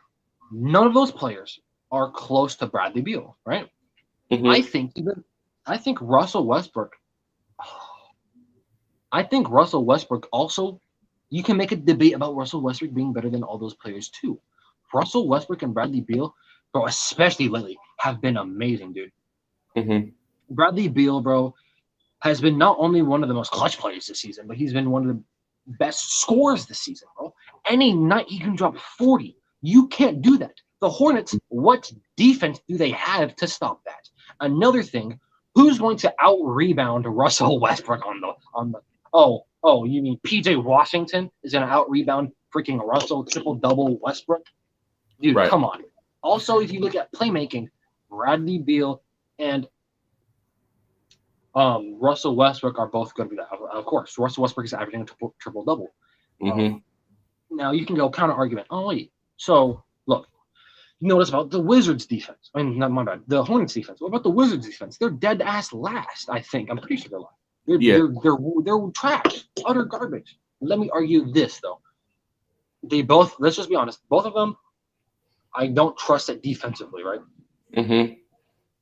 But you have to look at offense, right? Terry Rozier is good, but he's not been. There was like a little stretch of games where he was like amazing, dropping 20, dropping 30, but he's not like that, right? It was just a little stretch of games. You can always count on Russell Westbrook to get a triple double, and you can always count on Bradley Beal to get 30 points, bro. Always. He's averaging 31 points per game. Every night is a guaranteed 30 from Bradley Beal. The double B. Bumblebee, I don't know. Bradley Beal, bro. You can always count him to average 30. And let's be honest, the Hornets are not healthy.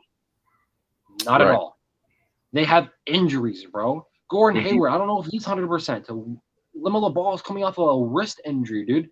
Since he's been back, he's not been having the best of games. I trust, especially since basketball is all about momentum. The Wizards have the momentum right now. The Wizards are making the playoffs. All right, the And Wizards then are getting making the swept playoffs. by the 76ers. But regardless, the Wizards are making the playoffs. What's up, baller boy? I disagree with. I agree with the Pacers that the Wizards will beat the Pacers. I do not like the Pacers. But let me tell you a thing or two about the Hornets, right? LaMelo Ball, this is going to be his first year in the playoffs. If there's any rookie I trust to not be faced by the playoffs, it's LaMelo Ball. Literally, when he reeled up against LeBron James, everybody asked him, "Oh my God, you're playing against LeBron James. How do you feel?" Okay, so, I mean, I'm gonna treat it like I treated the game 2 days ago. Like this guy is so cool, calm, and collected. The playoff moment won't face him. He's gonna play well in the playoffs like he has been all year, like the rookie of the year. And then you got Terry Rozier. Last time Terry Rozier was in the playoffs, they literally named him Scary Terry because teams were terrified. Bro, Terry Terrified Rozier's of Terry fucking good, Rozier in dog. the playoffs, I'm dog. telling you what, chat. Terry Terry Rozier- Rozier is that man, bro. Terry Rozier is that man, dude. He's Terry good. Rozier, He's dog. good. He is one of those players. I think when you talk about playoff Rondo, when you talk about guys like playoff Marc Gasol, you can say he's just one of those guys where when the playoffs get here, it juices him up, right? The regular season, he's all right. He might have a 20-point game, 30-point game here and there. But when the playoffs come, Scary Terry he puts some type of fear in these teams' heart. And I feel like he's gotten better from that year. 2 years ago when he was the Scary Terry in Boston. I feel like he's matured more. Obviously, he's gotten older. And his offensive shooting ability, his three-point shooting has gotten better since that series.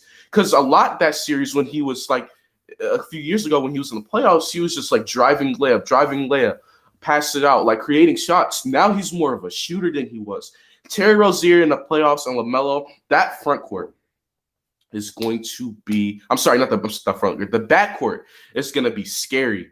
And now the Wizards have a better backcourt, right? We're not debating that, but I'm just saying don't sleep on the Hornets. Now, Gordon Hayward, he should be healthy by the time this game is played. And if Gordon Hayward is in a rhythm, he's talking about a guy, right? In Gordon Hayward, who he can give you 20 points, 30 points any given night.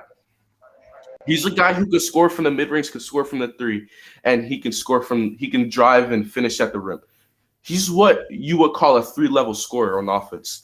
But people forget that Gordon Hayward's a pretty good defender on the wing. Now, I'm not saying he's going to play good in the defense in the series because, right, he might have the assignment of guarding Bradley Beal, which anyone who guards Bradley Beal, you're probably not going to do well, right?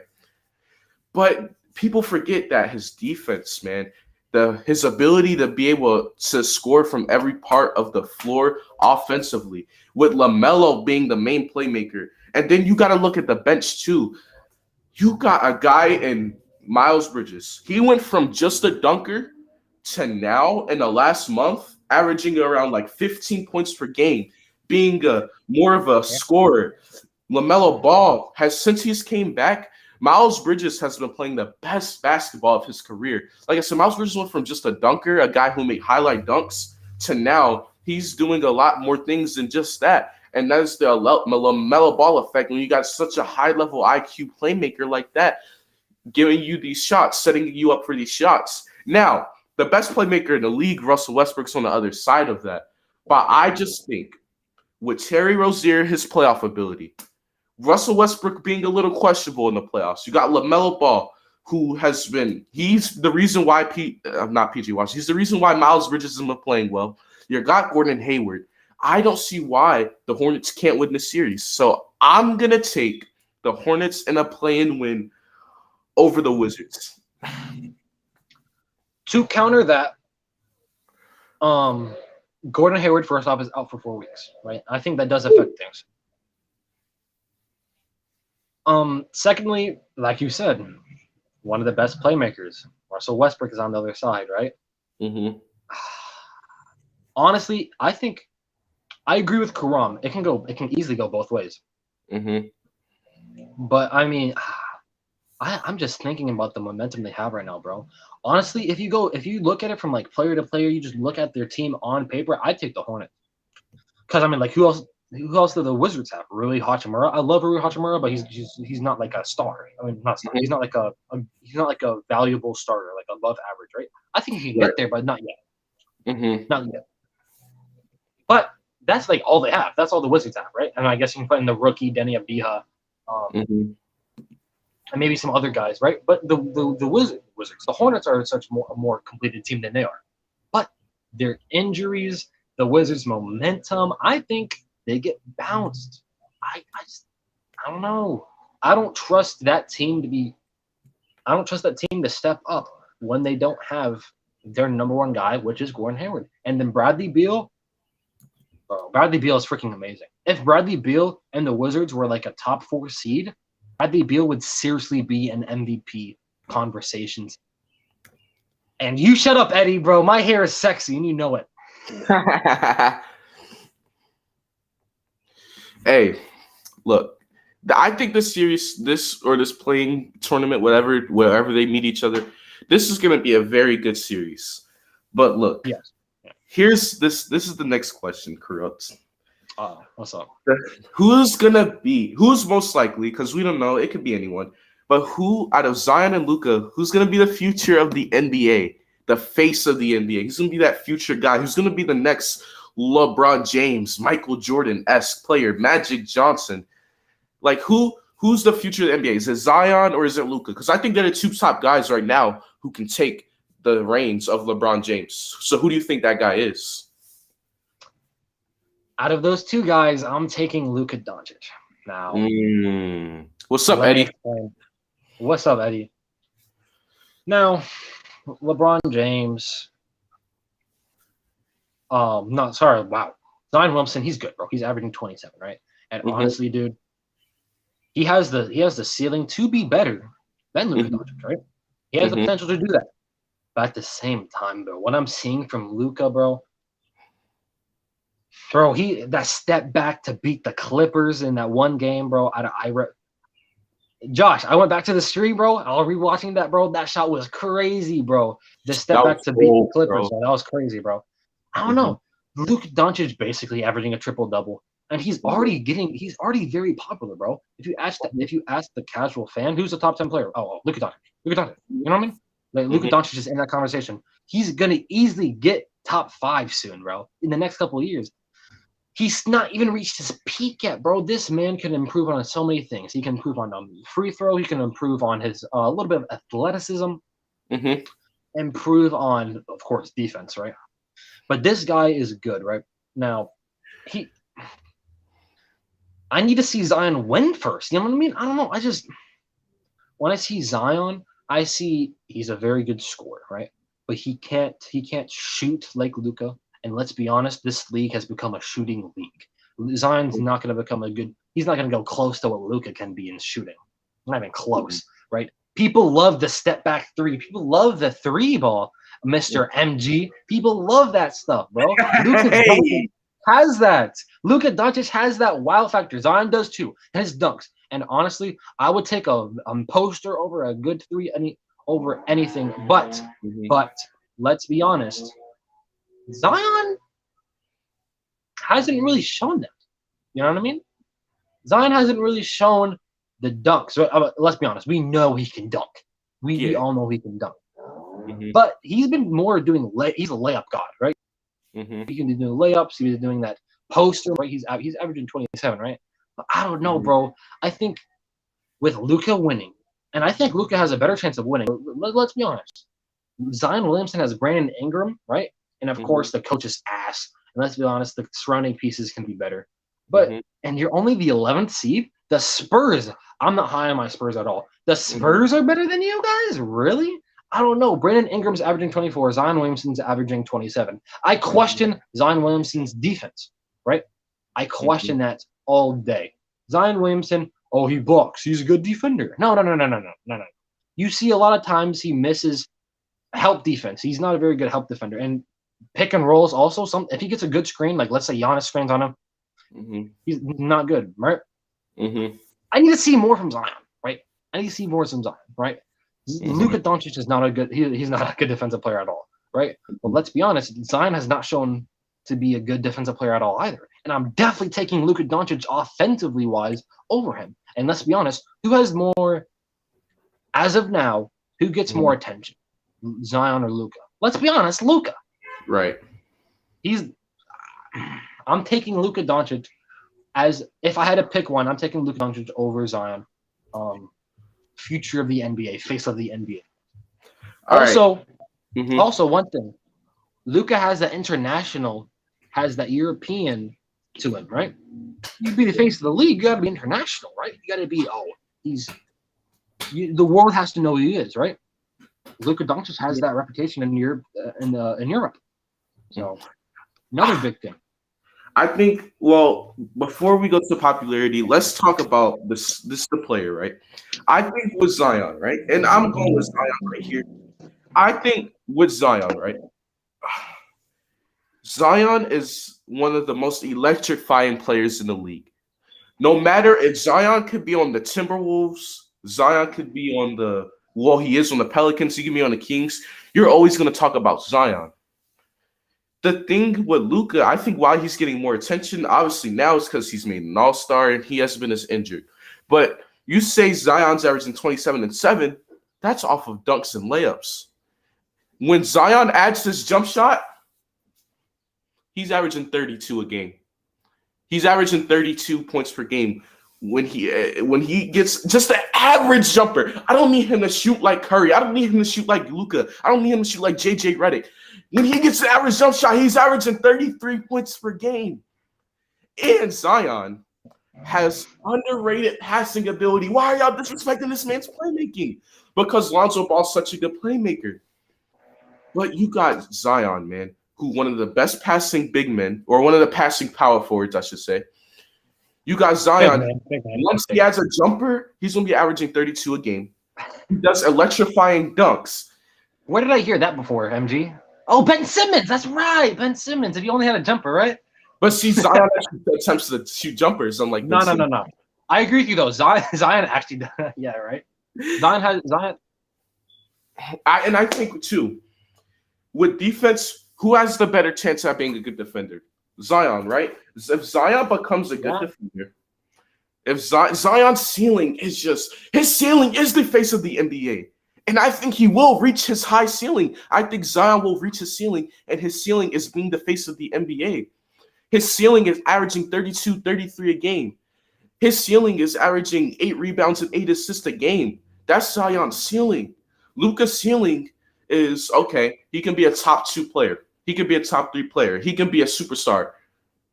But I think when it comes down to being the electrifying player, when it comes down to the ceiling of the player, when it comes down to – and it sucks that he plays in New Orleans because let's be fair, who watches New Orleans games? I haven't watched. I watched 2 New Orleans games this year. Guess who they were against? The Sixers. I had to watch them. I watched 3 or 4. I watched a couple other New Orleans games, but let's see who sits there and watch a full New Orleans game. I've only done that twice. Now I can go there and watch a quarter of the Pelicans, this and that, but I just get so bored as soon as Zion goes to the bench. That's the impact Zion has. You turn off the TV when he goes to the bench, and when he gets back on the court, you change the channel back to whatever the channel they're on, because that's the Zion Williamson effect. Now I'm not saying Luka can't have that same effect, but come on, man. Zion is keeping the Pelicans even in conversation. Literally, if it wasn't for Anthony Davis and Zion, the Pelicans would be a poverty franchise. They would be getting sold just like the Timberwolves are. I'm just saying, Zion Williamson has the effect. Zion Williamson has the effect of you turn the TV off when he goes to the bench, you turn it back on when he gets off the bench. With Luka, you can still watch the Mavs. You can tolerate watching Dallas games without Luka on the court, and that's no slight to Luka. But when Zion's off the court, the fun of the game for the team he plays on, it sucks. Same with Duke. Duke had RJ Barrett on the team, but people still, when Zion was off the court, said, you know what? Let me go check this other game. Let me go check this Gonzaga game because Zion's on the bench. Oh, wait, Zion's not on the bench? Oh, let me go. You got to run to your TV to watch Zion. With Luka, I just don't feel the excitement. I don't feel the electricity. Zion's the type of guy, he's going to do a 360 windmill, and the crowd's going to go bananas. He's the type of guy who is going to be a leader of your franchise. He has the personality. He has the ceiling. He has it all to be the face of the NBA, and that's why I'm taking Zion to be the future face of the NBA over Luka. Bro, okay. I have another thing that can debate this with Zion. Mm-hmm. Zion's injuries. He just got injured last night, and he's out for the rest of the season this year. Basically, they ain't making the playoffs, so yeah. Yeah, nah. Mm-hmm. Even if they made the playoffs, I don't think he played the first series because first Yeah. off they'd lose, second off I think he'd still be injured. But yeah, his injuries concern me. Last year he was injured too. This year was looking all good, and then he got injured again. Mm-hmm. And another thing though is that, bro, you said Zion. I think Luka Doncic can bring the exact same excitement, bro. Did you see what Josh and Sean did when he made that step back to over two defenders, by the way, to beat the Clippers, bro? They went out of their seats. They ran across the freaking room, bro. They were beating their chest, dog. That's Luka Doncic brings the exact. I tell you this though, bro. I bet you if Zion dunks over two people, Josh and Sean doing the same thing. If Zion dunks over two people, they're jumping out of their chairs. They're pounding their chest. Let's go, Zion. Same situation. Game on the line. If Zion's even playing, though. If Zion's even playing, though, bro. And let's be honest. To be the face of the league, you also have to win games. Why was Michael Jordan the face of the league? He won 6 out of freaking row. Not in a row. But he won 3 in a row and then 3 in a row again. Why was LeBron LeBron keeps on making the finals. He made the finals like 12 million years in a row, bro. Luka Doncic wins more games, bro. Trust me, bro. If there's any bottom seed team in the West that can be an upper team seed in the West, it is the freaking Mavericks. Trust me, bro. That European step back 3, bro. It doesn't even look like it'll go in, but it's a swish every time, bro. Bro, trust me. I'm getting hyped just talking about it, bro. I'm getting hyped too about Zion because that's how these players are. No. I think Luka, bro, come on. He averages damn near triple-double. This man, bro. Oh, my gosh, bro. He gets the passes. He gets the rebounds, bro. Bro. Zion, he may not get the blocks, but he can do what Luka Doncic gets more rebounds a game than freaking Zion does, dog. Bro, trust me, Luka Doncic is going to be he's the face of the league, bro. Trust me, he's the face of the league. You want to know why Luka gets more rebounds than Zion? Why does Luka get more rebounds than Zion? Because Porzingis can't rebound to save his life, and because on the Pelicans, Steven Adams is a top 10 rebounder. That's why he gets fucking more rebounds. Because when you got Steven Adams on his team, and you got Porzingis who can't defend or rebound a thing, obviously I would expect him to average or rebound. Mavericks have a Dwight Powell. What do you mean? Dwight Powell is Boban. Boban just. Come on, dog. I love Boban, but come on, dog. Let's be serious right here. But I just think with Zion, man, when you look at the ceiling of the player, his ceiling is the future of the NBA. As long as he's healthy and as long as he improves just on his jump shot and keeps getting better defensively, he's the face of the NBA. All he has to do is get an average jump shot, and he's averaging 35, 8, and 8. That's all he has to do. What other player in the league can you say if he gets an average jump shot, he's averaging 35? No one. Other than Giannis. Giannis is the only other guy you can say, if Giannis has like that average jump shot. If he gets above average jump shot, he's averaging 40 a game. Please. That's what I'm saying. That's the same with Zion. That's the same with Zion, bro. Last year, we said, Pelicans are making the playoffs. Oh, yeah. Bubble. Pelicans. Zion did not even show up when he was healthy, bro. He was playing like 20 minutes a game. I'm saying in those 20 minutes, he was not playing good. Everyone in their mom knows that the Pelicans injury situation bad. Everyone literally was complaining to the coach. Their coach was, I can't remember his name at the moment. But the coach, everybody was saying, he did his job wrong. Why is Zion not playing 25, 30 minutes a game? This man was playing like 18 to 20 minutes. And you know why he wasn't playing as much? Because he's always injured, man. He's always had that injury. Here's the thing, that's not his fault. He wasn't injured that series. He was supposed to play, but they still didn't play him. Because remember, he had a little bit of injury, but right before the season got shut down, he started getting his minutes up. He got no injury during the shutdown. Once the bubble came back, he was 100% healthy. He was supposed to play, no minute restriction. He said himself going into the bubble, he was fully healthy. It's not his fault that he played 18 minutes a game when he told them, I'm fully healthy. Alvin Gentry, thank you, Karam. Alvin Gentry, you cannot say Alvin Gentry in the medical team looked Zion in the face and say, you're playing 18 minutes a game when you're 100% healthy. You can't tell me that they looked Zion in the face and told him that without feeling a little bit like they're going to lose their job because of that decision. And they did lose their job because of that decision. The medical staff and Alvin Gentry got fired because you knew how bad of a decision that was. So the fact that the Pelicans missed the playoffs last year when their star player was literally playing 18 minutes a game. And when you look at winning, right? Because you say, well, if you gotta be a face NBA, you gotta win. Zion's time to carry this Pelicans team to the playoffs. I know they kind of disappointed this year because everyone else, other than Zion and Lonzo and Brandon Ingram, at times, no one else played good for the Pelicans this year. No one else played anything. No one else was worth watching other than those three guys, right? And when Jackson you look Hayes. Jackson Hayes. Well, Jackson Hayes is actually a really good player. I actually like him. But other than those few guys, Zion, it's like, how are you supposed to win with Eric Bledsoe? How are you supposed to win when you draft Kyra Lewis Jr.? Come on, dude. You draft Kyra Lewis Jr., man. Over Cole Anthony. Over to Tyrese Maxey over Kyra Lewis Jr. Let's be real with ourselves, dog. So when it comes to winning, I think if the Pelicans draft a team and they build a team around him correctly, he's going to the playoffs. I think next year they're going to be in the playoffs. The year after that, once they draft the right players and they build the right scheme around Zion, he's going to be winning. He's going to be winning playoff games. He's going to be making championship appearances, same as Luka. But I just think that, like I said, the ceiling of Zion Williamson is face of the NBA, and I think he'll reach his ceiling. So he will be the face of the NBA. Here's my thing, right? And I think this will be the last counter argument before we actually move on. Mm-hmm.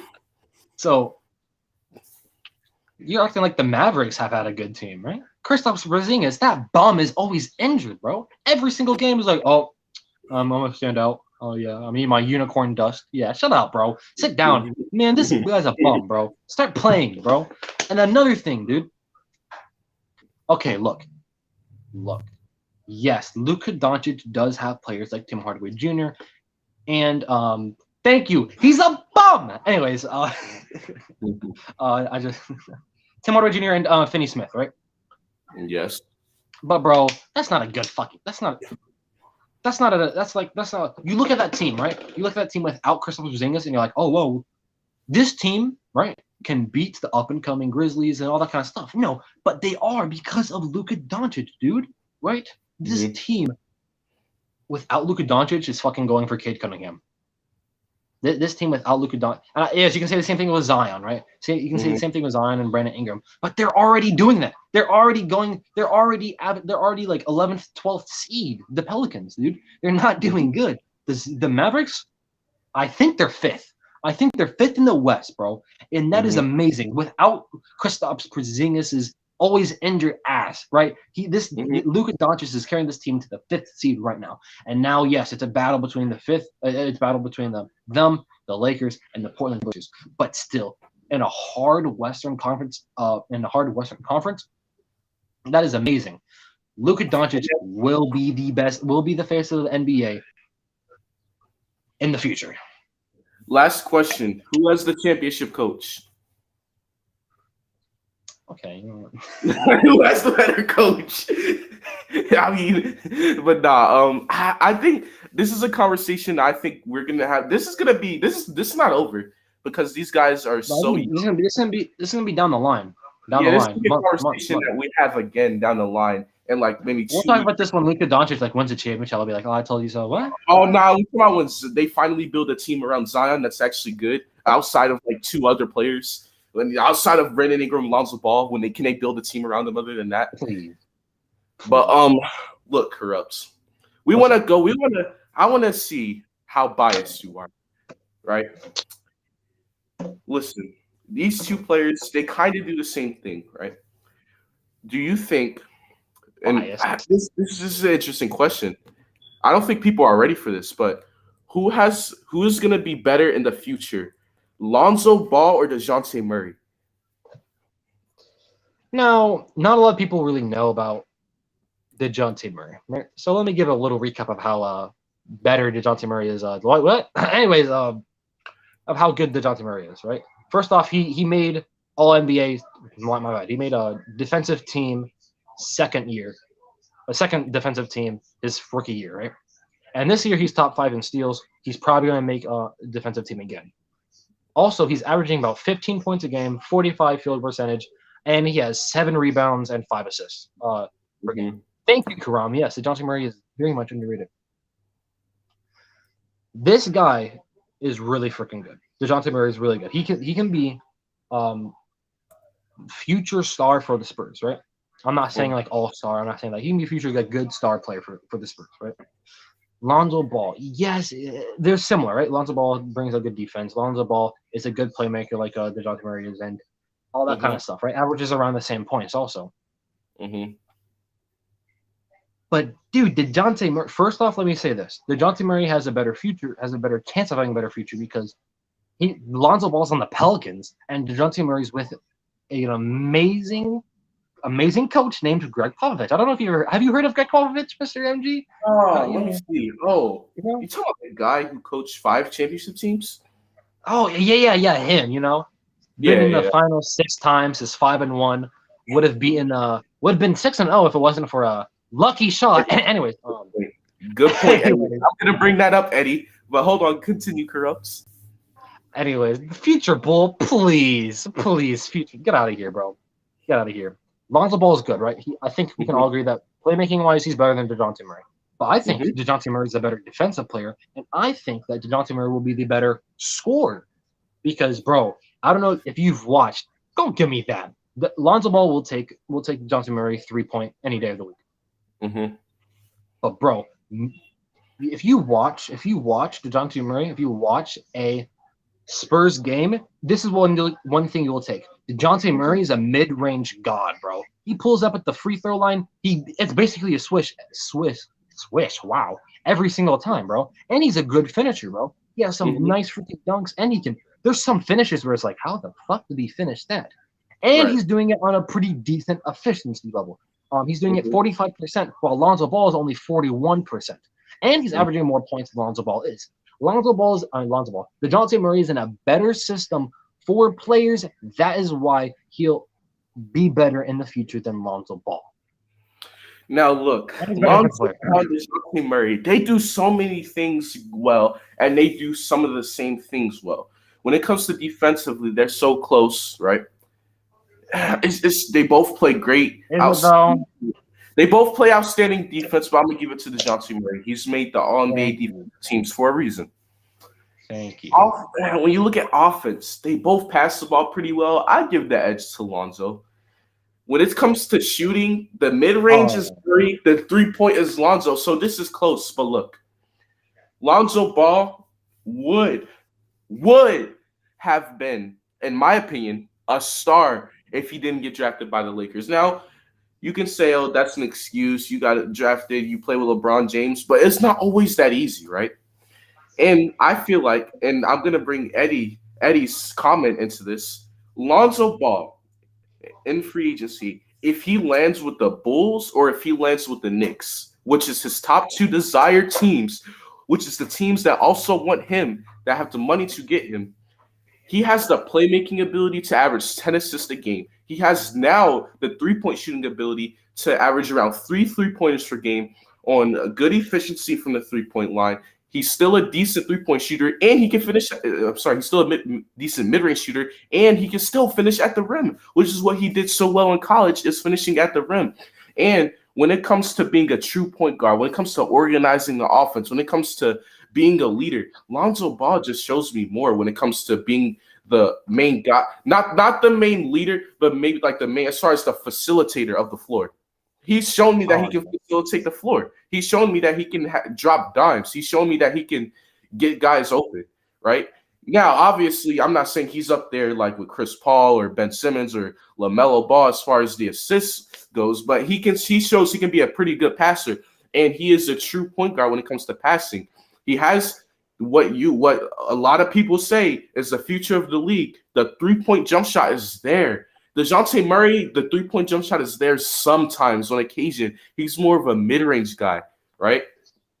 So I think right there, you say Lonzo in the future, I think Lonzo's going to average a little bit more points, and I think Lonzo's going to average a little bit more assists. Defense, I can give that to Murray, but when I see Lonzo, man, when I see his ceiling, even though he's been a little bit disappointing since he got drafted, I see Lonzo Ball's ceiling with everything he has already, with the 3-point shooting, the passing ability, and the defense, and he can still improve on a lot of other things. I think that the future is better for Lonzo Ball than it is for DeJounte Murray. Here's the thing with that, right? Mm-hmm. A lot of this is speculation, right? Mm-hmm. One, if he goes to the Bulls or if he goes to the Knicks, right? Mm-hmm. Like, first off, how do we know that's going to actually happen? And second off, how do we know he's going to do this? He's going to be getting better when he's with those teams. What if he just puts up the same thing he's doing now, right? We don't really know about that. With DeJounte Murray, this is one thing that you can for sure know right now, and there's a lot of things he can improve on and become even more better, right? One, DeJounte Murray is way more consistent than Lonzo Ball is. Lonzo Ball drops 30 points, 7 points, 30 points, 7 points. I can look at the game log of that. DeJounte Murray, you can at least get you consistently get 15 points or more a night. And two, DeJounte Murray, right? Mm-hmm. You said Lonzo Ball has a lot more to improve and stuff like that. DeJounte Murray does also, right? One, he can improve. He's very much improved playmaking wise, right? Mm-hmm. DeJounte Murray, I think, is a better leader than Lonzo Ball is, and let me tell you why. Of course, as a Spurs fan, right, I watch literally almost every single game, right? You see DeJounte Murray telling other guys like Keldon Johnson and Jakob Poeltl what to do. Like, hey, dude, go there, guy, go here, go there, right? He's leading this team, bro. That's what you can tell is a good point guard, a good leader, bro. He's telling his team what to do. Yo, this is what you do. This is what you do. You go here, you go here, and then he's gonna get better playmaking wise, right? Before. Trust me, when DeMar DeRozan leaves, they need somebody to play make, and it's not going to be nobody else on the team, right? Mm-hmm. I think Lonzo Ball will be the better playmaker, right? But then I think you're disrespecting DeJounte Murray's scoring game, bro. Here's one thing: DeJounte Murray, right, is an above-average scorer at everything besides 3-point shot. If he can get an average 3-point shot, bro, he's averaging 20 points a game, bro. He's gonna average 20 points. Let's not forget, he's actually a really good rebounder. Also, he averages like 7 rebounds a game, and he's most nights the second or the leading rebounder on the team. Okay. So he can average like 27 and 7, something like that. And bro, defensively, first off, I haven't brought up the clutch gene yet, dude. He's got some clutch shots and clutch steals. He stole the ball from Kemba Walker to win the game against the Celtics. That was one clutch thing. Another thing, against the Nets, it seemed like the Spurs were not going to go into overtime. Then he hit the jumper to make it to overtime, bro. This guy, I think, has made more impressive plays and shots than Lonzo Ball has, in my opinion, right? Excluding 3 points.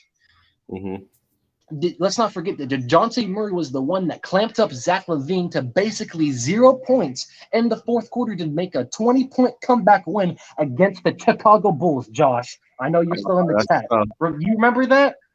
DeJounte Murray has a chance to be a top 5 defensive guard in the league, bro. He might already be there. He's already top 5 in steals this season, bro. DeJounte Murray, I think, has the better future than Lonzo Ball.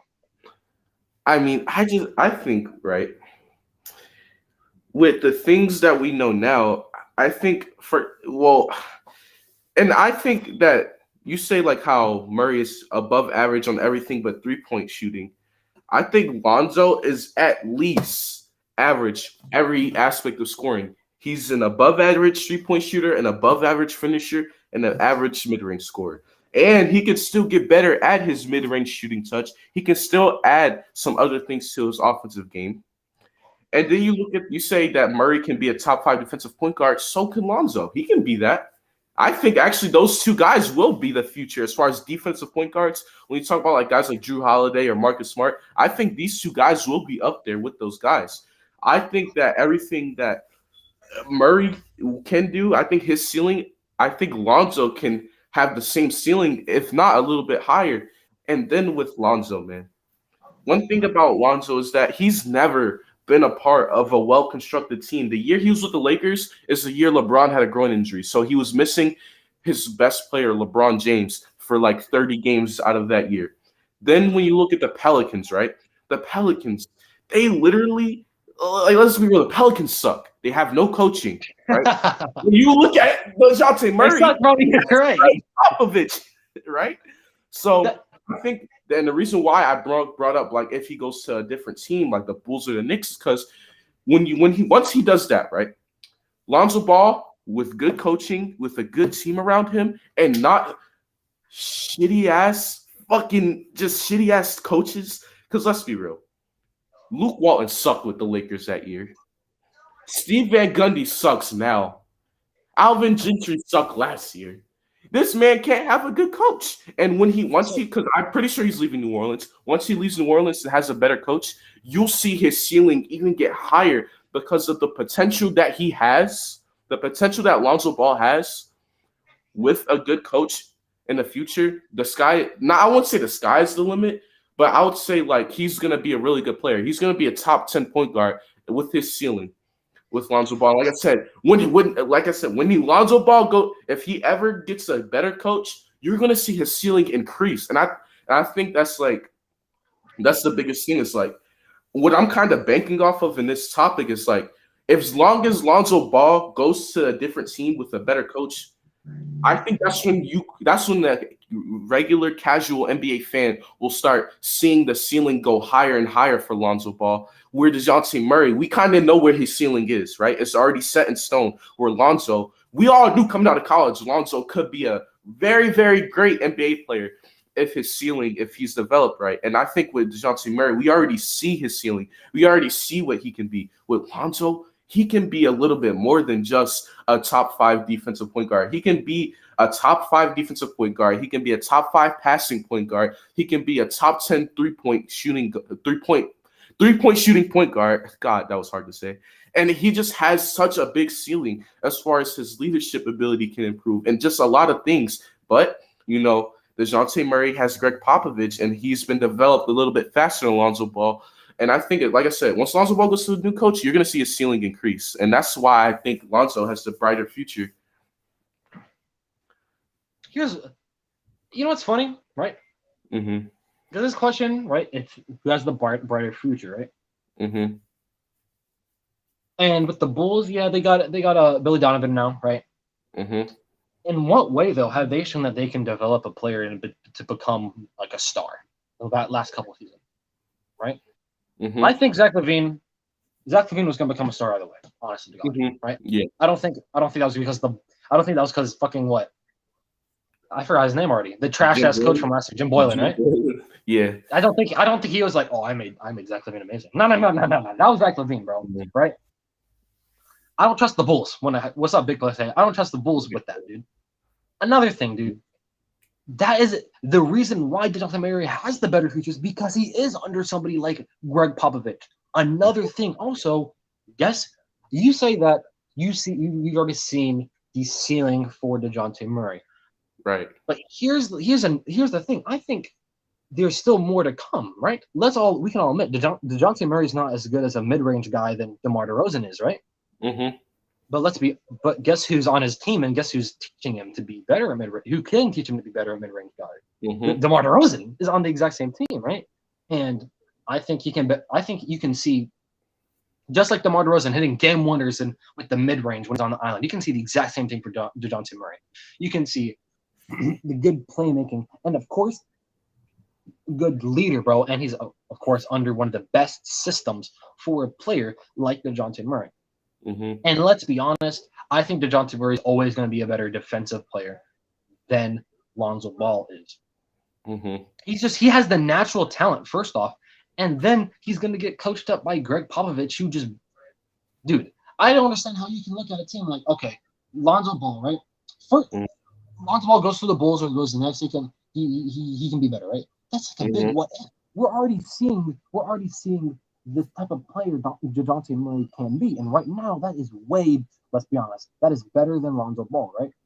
DeJounte Murray right now is a better all-around player, besides maybe playmaking, right? DeJounte Murray is a better scorer right now and is way more efficient, is a way better defender right now, and he's a better leader than Lonzo Ball is right now, right? Lonzo Ball has the potential, but let's be honest, if Lonzo Ball was going to show that he can be this type of talent, right, to be this amazing point guard like you say he can be, he would have been showing flashes of this with the Lakers, right? It's not like, you know what I mean? It's not like if he goes to the Bulls or the Knicks, he's going to instantly become what you think he can, right? I'm not saying that you're saying that, right? But I'm saying that DeJounte Murray has shown more flashes of that he can do that, and he's shown way more progression than Lonzo Ball has. Right? The only question that is there is if he can do a consistent 3-point shot. You know what I mean? Right? I feel like. Go ahead. And let's be honest, right? That's always been a question for DeMar DeRozan, right? So that's a question for DeJounte Murray. But here's the thing: DeJounte Murray has shown that he can hit that shot. He's shown flashes of being able to hit that 3-point shot. Yeah. DeJounte Murray, I feel like, will always be a better player in every facet besides playmaking than Lonzo Ball. Oh, see, and I feel like we're saying the same thing. It's just like with DeJounte Murray, he's just learning under better guys. But if you give Lonzo Ball the same, or even like just something close to the developmental skills that Murray has had with his coaching staff, I think Lonzo's, like I said, his ceiling is up here. It's really high. And if you give him the same, or like I said, a little bit close to the developmental skills of DeJounte Murray, that's what I'm talking about as far as how coaching develops and stuff like that, I can't see why he can't be better.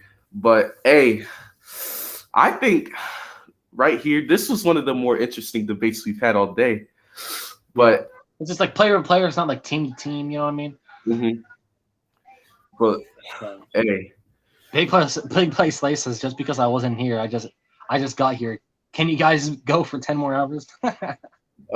You want me to grab a pillow and just grab a blanket and if you want me to stay here for 10 hours, I'll sleep during Isaiah Faithful's takes. What? Yeah, bro. Hey, tell me why. Since I have everybody in chat right here, tell me why Isaiah says Steph Curry is not a top 5 player in the NBA, please. I want to hear you guys hate on him, right? Please, thank you. Anyways, Isaiah, we're going to get Isaiah on here because yesterday we were going through some things. This man said Steph Curry is not a top 5 player in the NBA. What? Oh, please get out of here, bro. Isaiah was literally like me and I extra like bugging. Out of this player and this player. Isaiah will every question say the opposite player.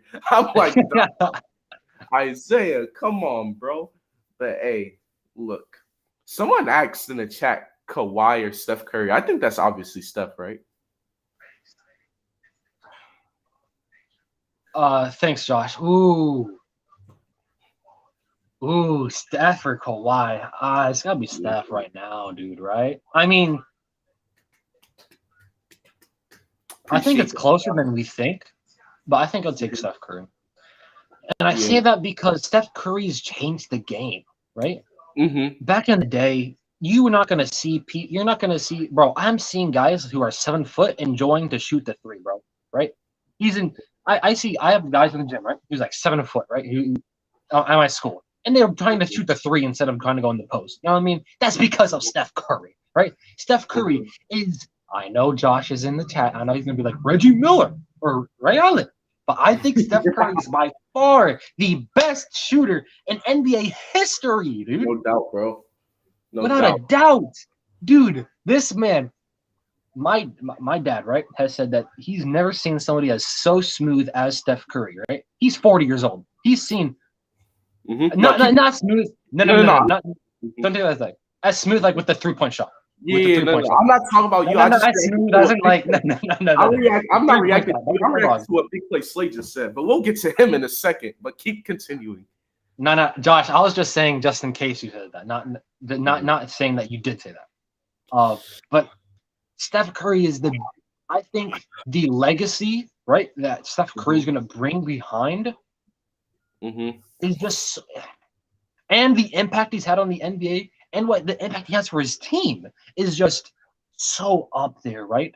I know the Spurs are in a bad spot right now, but without Kawhi Leonard, DeMar DeRozan and the Spurs were able to make the playoff. You know what I mean? Right? And I think Steph Curry, I think Kawhi Leonard is great what he did, right? He was the number one option on that Raptors team. But let's be honest. Let's be honest though. Klay Thompson didn't get hurt, right? I think that Raptors Warriors series is closer than it is, right? You know what I mean? I think that KD didn't get hurt. Warriors, to be honest, I think the Warriors, that's closer, bro. I don't know, bro. I'm taking Steph. I think it's closer than you think, but I'm still taking Steph. Listen, this is a debate stream, right? But look, if the comments want to get into some debates too, because I seen something so focused from Big Play Slay. Kawhi over Giannis? What? I'll be honest, I'm taking AD over Kawhi. That's just me personally. I'm not being biased. Wait, what? I'm taking Kawhi over Giannis. I'm sorry. I'm taking Giannis over Kawhi. Ooh, wait. When did he say that? I didn't see that. He said that. Oh my god! Players a couple minutes ago. He said top 5 players: 1 LeBron James, 2 KD, 3 Steph, 4 Anthony Davis, and 5 Kawhi. I think even though Kawhi beat Giannis in the playoffs, I think the last 2 MVP years is kind of putting, for me personally, is kind of putting me with Giannis over Kawhi. Now, obviously, Kawhi has the championships, but I think Big Play Slay, I think the MVP seasons that Giannis has had is starting for me to say Giannis is starting to pass Kawhi. Now, corrupt. For just if you want to end this off like this, would you like to have a Donovan Mitchell and Devin Booker debate? Because I rescind. No. Hold on. Real quick. I'm hearing some blasphemy real quick. Blasphemy. Kawhi Leonard is indeed better than Giannis Antetokounmpo. Why? Here is why.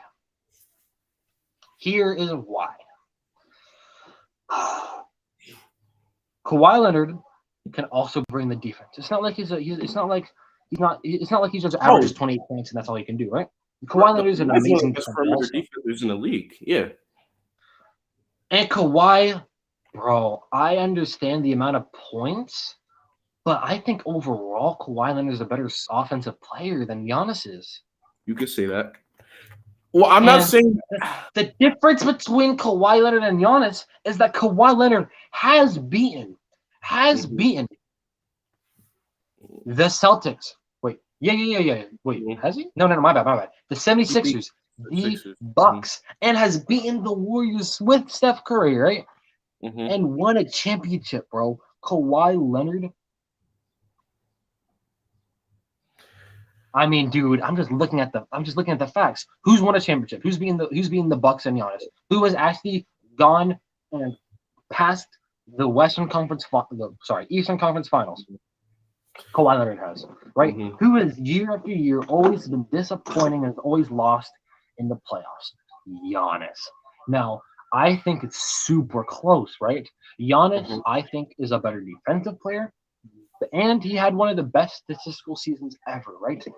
But, and of course, Giannis has had worse teams than Kawhi. But oh my gosh, Kawhi Leonard, you're telling me when he hit one of the biggest shots ever in the playoffs to beat your 76ers. That's not, bro. That is better than anything Giannis has ever done in his career.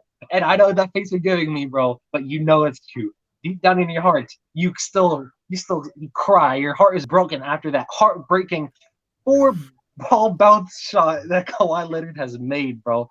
Kawhi Leonard has showed up. He's the number one option on a championship team, unlike Giannis. You had to bring up the Kawhi shot, didn't you?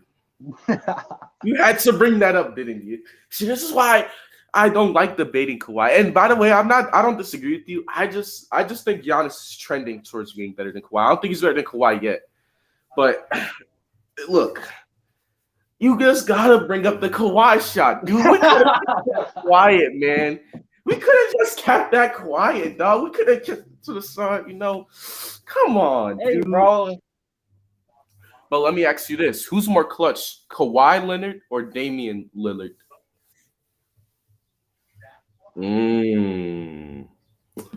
Both hit big clutch shots. I'm gonna go rant about Damian Lillard real quick.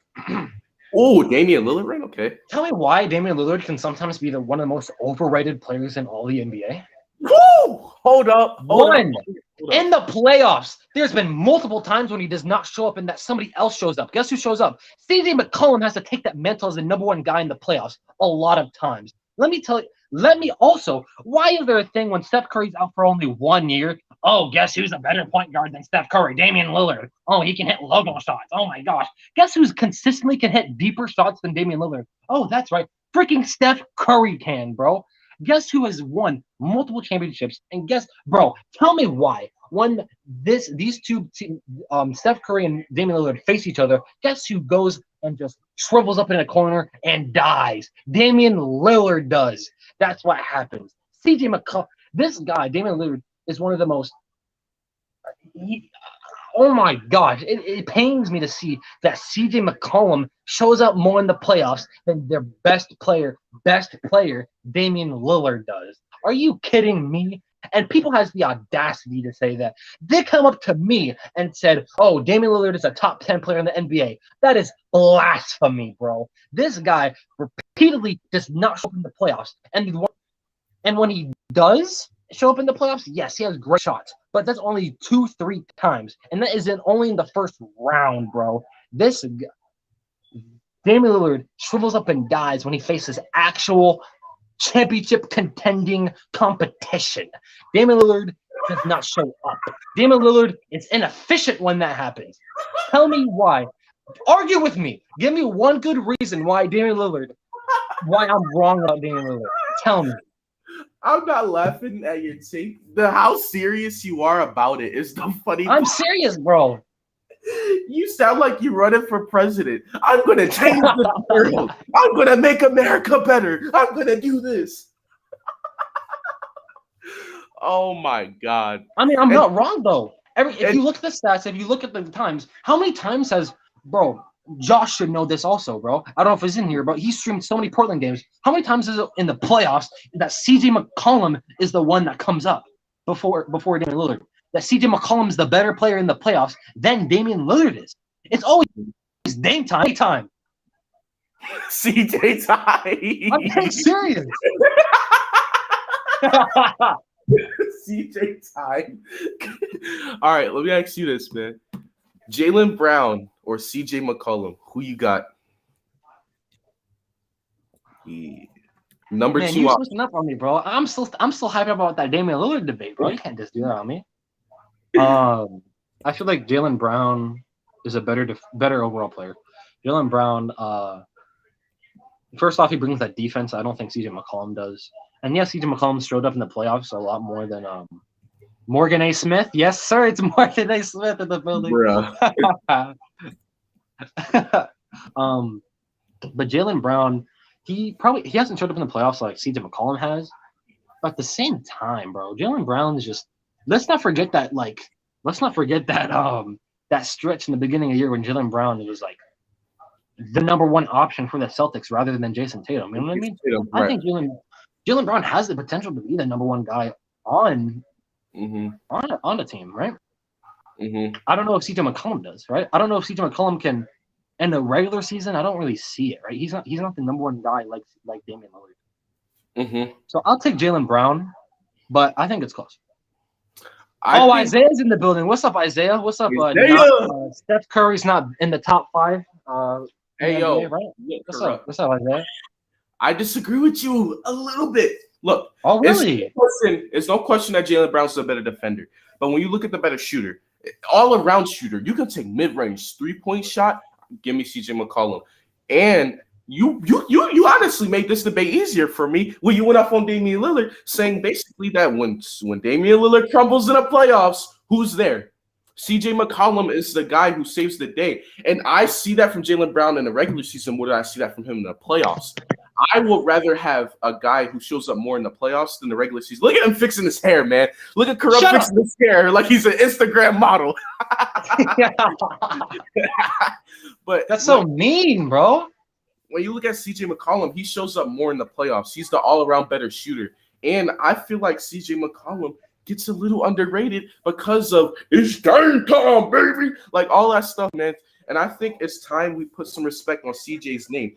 This man last year, right? Damian Lillard was injured against the Lakers. This man was the only guy showing up. Nobody else wanted to score the ball. Carmelo Anthony didn't do anything. Gary Trent Jr. started crumbling against the Lakers. CJ McCollum was the only guy showing up. When you look at the OKC series, Dame, he hit the walk-off. I credit for that. Yeah. But we don't talk about CJ McCollum being good that series because of that one shot. Let's talk about how Damian Lillard, when he was forced to do everything against the Warriors that same year, when CJ McCollum wasn't getting as many shot attempts, when it was all about Damian Lillard, right? Damian Lillard crumbled, and CJ McCollum was saving the day, dude. CJ McCollum gets no credit for sometimes saving Damian Lillard when Damian Lillard needs it. And I think CJ McCollum over Jaylen Brown because I just see him more be the number one options at times in the playoffs more than I can see Jaylen Brown. Like I said, defensively, I'll give it to Jaylen Brown. Okay. But when in the playoffs, man, and just all around, just shooting in the regular season playoffs, I'm taking CJ McCollum, man. I just see him, and I see him take a little bit more of a leadership role. Now, it's hard to debate leadership with a Celtics player when they have a lot of dysfunction right now, but I just see McCollum take more of a leadership role sometimes in the playoffs, in the big games when it's needed, and that's why I'm taking CJ McCollum over Jaylen Brown. Okay, you know what? I think I'll agree with you on this one. Mm-hmm. I think I'll go with I say CJ McCollum is better now, but I think Jaylen Brown will become better. Right? I think so. I like Jaylen Brown a lot. You know, he's one of my favorite players, right? I love the two-way guard. I love two-way guards, right? I love two-way guards. Jrue Holiday, DeJounte Murray. Yeah, I love two-way guards. I love them. Mm-hmm. So I think he will become better. But like you brought up, as of now, CJ McCollum, yeah, I think I'll take him. CJ McCollum's not as good in the regular season, right? Mm-hmm. Well, I wouldn't say that. He's just, yeah, he doesn't score as good as Jaylen Brown does in the regular season. But at the same time, though, CJ McCollum has multiple times when Damian Lillard is not on the team, like he's injured, he has shown up for the Trailblazers, and he does show up in the playoffs, literally almost every single time for the Trailblazers. So I think I will agree with you on that one. Mm-hmm. Yeah, I mean, they're both great players, but I think right now it's CJ. But if you ask me this 2 years from now, it could very well be Jaylen Brown. And one thing I want to see more, man. I know Jason Tatum sometimes it's clutch shots, but why does Jaylen Brown never get an opportunity in the clutch, man? And instead of, I think this debate is done, but I want to talk a little bit about Jaylen Brown, right? Jaylen Brown, every time it's a chance to take a big shot, he never gets opportunities.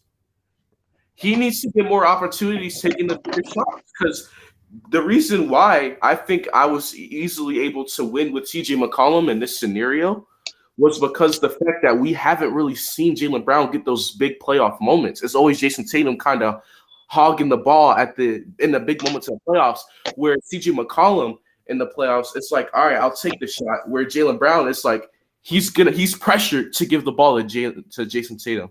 So I just want to see Jaylen Brown get a little bit more opportunity. But man, have you guys discussed Embiid versus Jokic? Yeah, we think similar on Embiid versus Jokic. Yeah, unlike Iverson over here, we think Embiid's better than Jokic. And look, bro, and like I said, I can debate with Iverson all day about this, but look, at the end of the day is, man, look, when you look at Embiid and Jokic, right? When you look at offense, I think Jokic is better, right? He has a passing ability. He has a better shooting touch. Even though I think Embiid's the better dominant player offensively, I think Embiid's the slightly better mid-range shooter with his post-mid-range moves. But, whatever, right? You could say Jokic is better offensively because of purely passing and the shooting ability, right?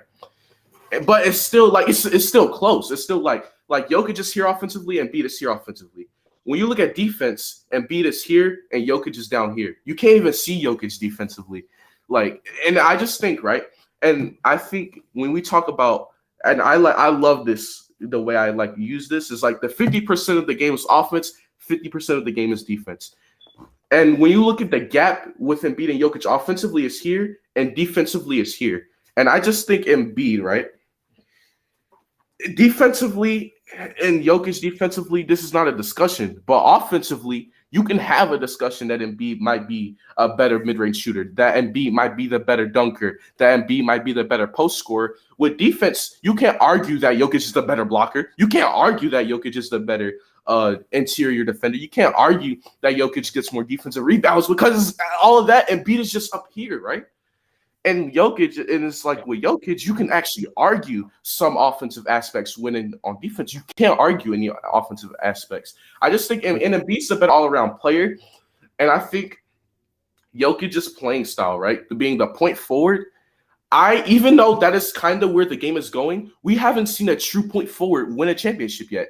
We've seen a prototypical big man center who plays offensive defense like Joel Embiid win championships. So when you talk about a championship team, I'd rather have Embiid because it's been proven time and time again. It's been proven time and time again that the way Joel Embiid plays the game is a higher chance at winning than the way Jokic plays the game. Because like I said, the point forward hasn't been a way to success. You haven't seen a way for a true point center or a point forward to win a championship. Iverson, you're saying last playoffs, the Nuggets won a championship? I'm saying the thing, though. I'm saying because I think Iverson. What'd you say? I was saying that Iverson said, but look at what Jokic is doing with Denver without Jamal Murray. They're still staying up, and look what happened to Embiid without Ben Simmons. He got swept by Boston. But here's the thing: Jamal Murray's. We haven't seen what Nikola Jokic can do in the playoffs without Murray, right? That's the thing. And it's not over yet.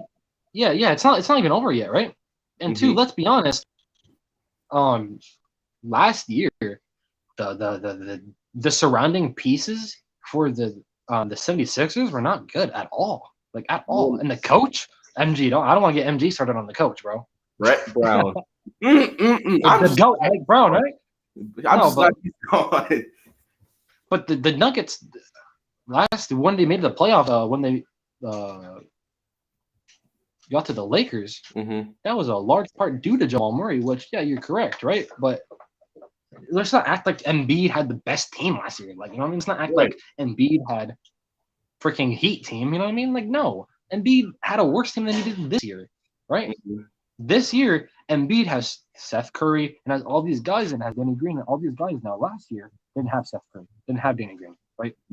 Ben Simmons, yes, you're right, we're injured. But not only that, Ben Simmons was not also playing as good as he is this year. Tobias Harris is also, I think, playing better than he was last year. This year. Yep.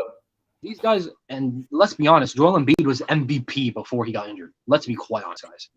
I don't think the people in the back heard it loud enough, Corrupt. You know what I mean? Think you gotta kind of shout it. I think that guy in the back with the Jamal Murray jersey, he needs to hear that again. He was the MVP before injury. Now, if you want to say Jokic because he's more healthy and all that stuff, cool. But when you look at it, right? Embiid last season, because people say, "Oh, well, Jokic is just so more superior in the playoffs." Look at last year, and Jokic had his second best player, and Embiid was missing his second best player, right? Embiid was missing the defensive player of the year when Jokic had a fully healthy roster. We had Brett Brown last year compared to Mike Malone that the Nuggets had last year, which is a top 10 coach. They had a top 10 coach. We had the worst coach in the NBA. And Embiid averaged 30 points per game with no floor spacing as a big man, with Al Horford in the starting lineup with him. Let me even get on Al Horford. So you're telling Embiid averaged 30 points per game in the playoffs last year? With all of that, with horrible coaching, with his point guard being out? Imagine Jokic, right? Let's see how Jokic feels, right? When he misses Jamal Murray in his playoffs. Let's see how Jokic feels if his coach is terrible like Brett Brown. Y'all gonna be making the same excuses for Jokic. Right? If they lose in the playoffs in the first round because of Murray, if their coach is bad, but Jokic still puts up numbers, and B still put up numbers last year in the playoffs, right? And he had a horrible team, and it's like I understand Jokic made the conference finals last year, cool, but I'm not saying Embiid would have made the conference finals with a healthy team, but I'm saying it would have gave him a hell of a more chance if he had a good coach and he had his defensive player of the year next to him. And also, don't forget that this year we're talking about this year too. Jokic is having an MVP season, but who has the higher seed and higher record? Who has the higher seed, higher record, more points per game, and the better defender? And guess what? Man, y'all are tripping, bro. Joel Embiid is a way better defender than Jokic is, and Joel Embiid, bro. Joel Embiid, bro, is a better player than Nikola Jokic. All right, trust me, bro. Mm-hmm. Like I said, bro, and if this just was an offensive game, if offense only mattered in the NBA, cool. But look, defense matters so much. Bad, so much. And it sucked. We couldn't see them play against each other this year because the 2 times we played the Nuggets, one Embiid was out with COVID, and then Embiid had the knee injury. Right, literally the game after we played the Nuggets is when Embiid came back. I wish he could have came back a game earlier, but whatever. Right.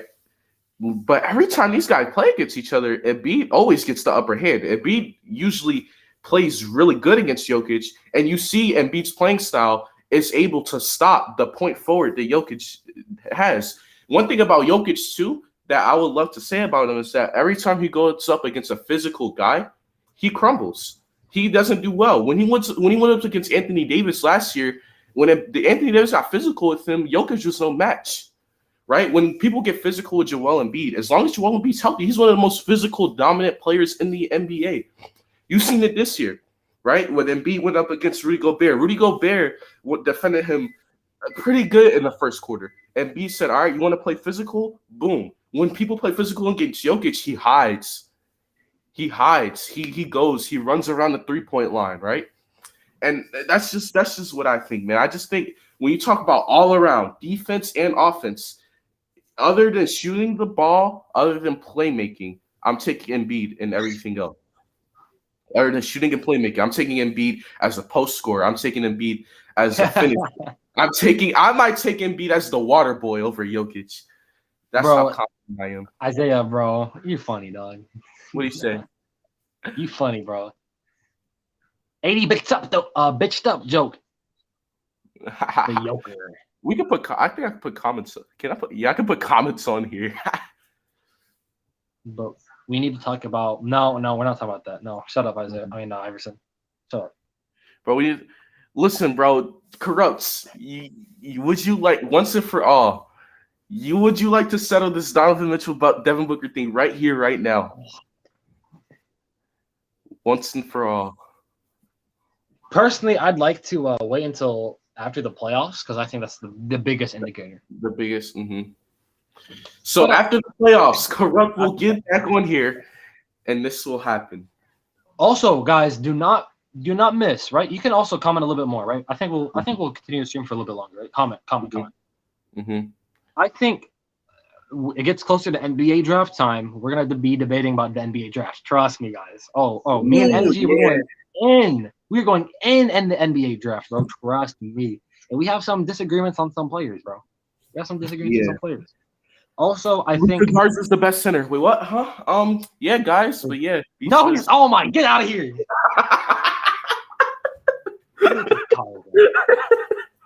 This man, dog. Well, we're screwed if we play the Lakers first round. It depends if the Lakers are healthy, bro. It depends on what Lakers you're gonna get. It depends if the Lakers are healthy. I don't think you're screwed at all. Even if everybody's playing, I don't think everybody's gonna be entirely healthy. I think y'all win. Mm-hmm. Honestly. MG, I disagree. David Fizdale was the worst coach last year. Wasn't Jim Boylan a thing last year? Jim Boylan, yeah. No, he's the worst coach. Yeah, no. He was the worst coach. Fucking dude, you sat Zach. No. Yes. I watched. Back in the day, right when Jim Boylan was still the coach, right?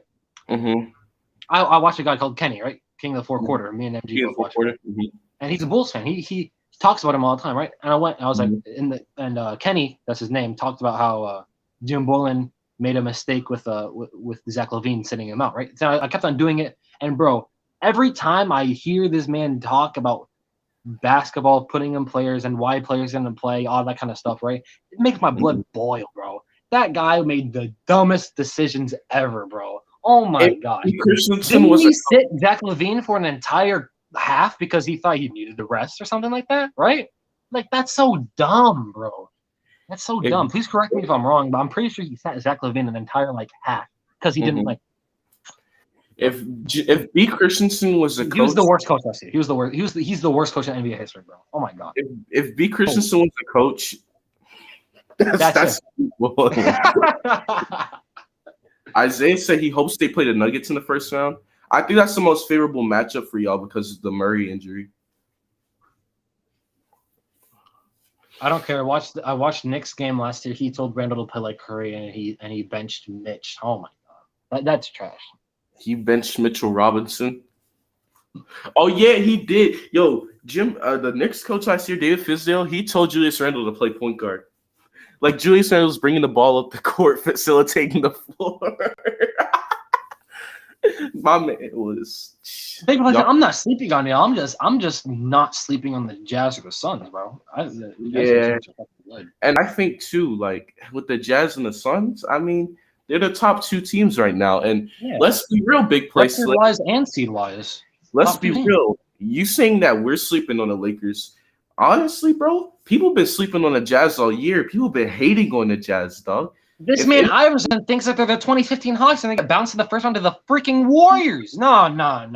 Iverson, I'm about to go rant on you, bro. I'm about to go rant on you. You think the Warriors, who are so inconsistent, bro, they go from Curry dropping 50 and everybody else doing.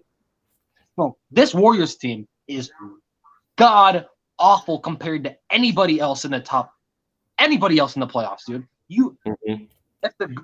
I honestly God think the Grizzlies are a better team than the Warriors, in my opinion. You can't take a joke. What you mean, bro? I'm just joking with you. I'm not serious. Hey, look. I just think that the Jazz, since I think the Jazz are a better team than the Lakers, you know what I'm saying? I think that if the Lakers are healthy, if anybody's playing, I think they can beat the Suns. But if they face the Jazz, I don't know. Hey, look. I think for the Suns, it can go both ways, right? I think it can go both ways. But if you go against the Jazz, who has experience, I think has a really good coach, and I think has better depth than the Suns, I think the Jazz will win that. But we've already talked about this, Iverson. You said it earlier. Hey, but look, y'all can just start commenting at this point. Any other topics that we kind of missed? I think we kind of all the big topics we could have talked about that we disagree on.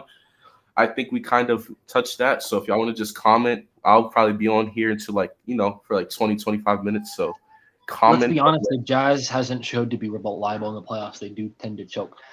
And I totally agree with you, right? They do tend to choke. But here's the thing, right? Before last year, who did they have besides Donovan Mitchell and Rudy Gobert, right? And Joe Ingles, I guess. But who do they have other than that, right? They had nobody. They didn't have Jordan Clarkson. They didn't have Bojan Bogdanovic. No, they didn't have that. Then last year, they got Bojan Bogdanovic. They got Jordan Clarkson, right? Let's be honest, though. Jordan Clarkson was traded in the trade deadline. He was not fully with the team. He was not fully chemistry, right? And let's be honest, every single player on that team is playing better than they were last year, right? I don't know if it's a chemistry thing. I don't know if they just worked hard in the offseason. But let's be honest, we've never seen as good of a Jazz team as we have until this year, right? Who expects the Jazz from last year to make the Western Conference Finals? You know what I mean? Like nobody did, right? You say they don't tend to be reliable in the playoffs. Well, that's because they've never been this good in the regular season. First off, and they've never been good paper wise either, right? This season, you're actually seeing guys like Jordan Clarkson and Bojan Bogdanovic go up and drop 40, 30 points a game, which did not happen the past 3 seasons. And why I do like Donovan Mitchell so much is because before they got those players, when it was just him and Rudy Gobert, Donovan Mitchell showed up in the playoffs. That's why I like Donovan Mitchell so much. Like I said, guys, before you start saying, "Oh, Corrupt is a Jazz fan," I am a Donovan Mitchell fan, not a Jazz fan. Okay. Let's not get that twisted. Hey, look, this is between me and the chat. he is a Jazz fan. No, Right? no. I said that. All right, but no. Oh wait, MG's a fake Raptors fan. You know he loved that shot they made against the 76ers. Gee. All right, Isaiah said here. There's a topic. Frank Vogel's coaching like this because LeBron isn't playing. So you're saying Frank Vogel's coaching bad because LeBron isn't playing and he just wants to wait till LeBron comes back to actually coach good. That's more of a conspiracy? That's more like of a thought. Like, is he just playing bad because he's waiting for LeBron, or like what's going on with that? I mean, let's be honest. Without LeBron, the Lakers aren't doing shit. Like, wait, if it was just Anthony Davis, right? What the fuck are the Lakers gonna do? You really trust the Lakers to make the finals with that team, right? No. I know that you. I think Anthony Davis is a top 5 player in the NBA. Fuck, right? My top 5 players in the NBA is LeBron, KD, Steph, Kawhi, and Anthony Davis. That's my top 5 players, right? But let's be honest, Anthony Davis by himself not gonna do fucking anything, right? I wouldn't say that. He'd probably win the first round, but he's not gonna go fucking. Actually, no, he's not gonna win the first round because he doesn't have a good enough team around him to be a top seed, right? He's gonna lose. Anthony Davis by himself would lose to the Jazz, the Suns, the Clippers, or the Nuggets. Iris just said the Lakers will avoid the play-in. Watch their next 2 games is Suns, Knicks, Rockets, Pelicans, and LeBron is back for those games. Oh, well, if you're Lakers, you're going to try to avoid the play-in game, right? Obviously. You get that. Because with the play-in game, right, you get extra rest. You get that you get extra rest when you're not in a play-in game. When you're in the play-in game, you got to play extra games and the playoffs. So, obviously, I think the Lakers are going to try to avoid the play-in game. And then Big Fish, they said Vogel has to utilize Kuzma in the offense. Just because LeBron isn't playing doesn't mean you doesn't use Kuzma enough. Kuzma had 10 shots yesterday. He made 1. If I was Frank Vogel, I wouldn't use Kuzma either. I told Isaiah this last night on the podcast that's going to be out in a few hours. Kyle Kuzma is like so inconsistent. And the Lakers, first off, I wouldn't give him that extension. Let's be real. I wouldn't give him that extension. And look, Corrupt fixing his hair like an Instagram model again. Fixing his hair like an Instagram model, y'all. He's waving his hair back and forth, and he's taking selfies. Hey, but nah, man. I'm not taking so what? I think with Kyle Kuzma, right? Like, it's just too inconsistent. He have a 20-point game, a 20-point game, a 20-point game, a 20-point game, a 20-point game, and then he has and then he has like 50 or like 20 straight games where he has like 5 points. It's like what are we gonna get, right? What are we getting? Are we gonna get Kuzma 20 points, or are we gonna get Kuzma like 3 to 5 points? And that's just I don't know, man. Yo, can you hear me? Yeah, I hear you.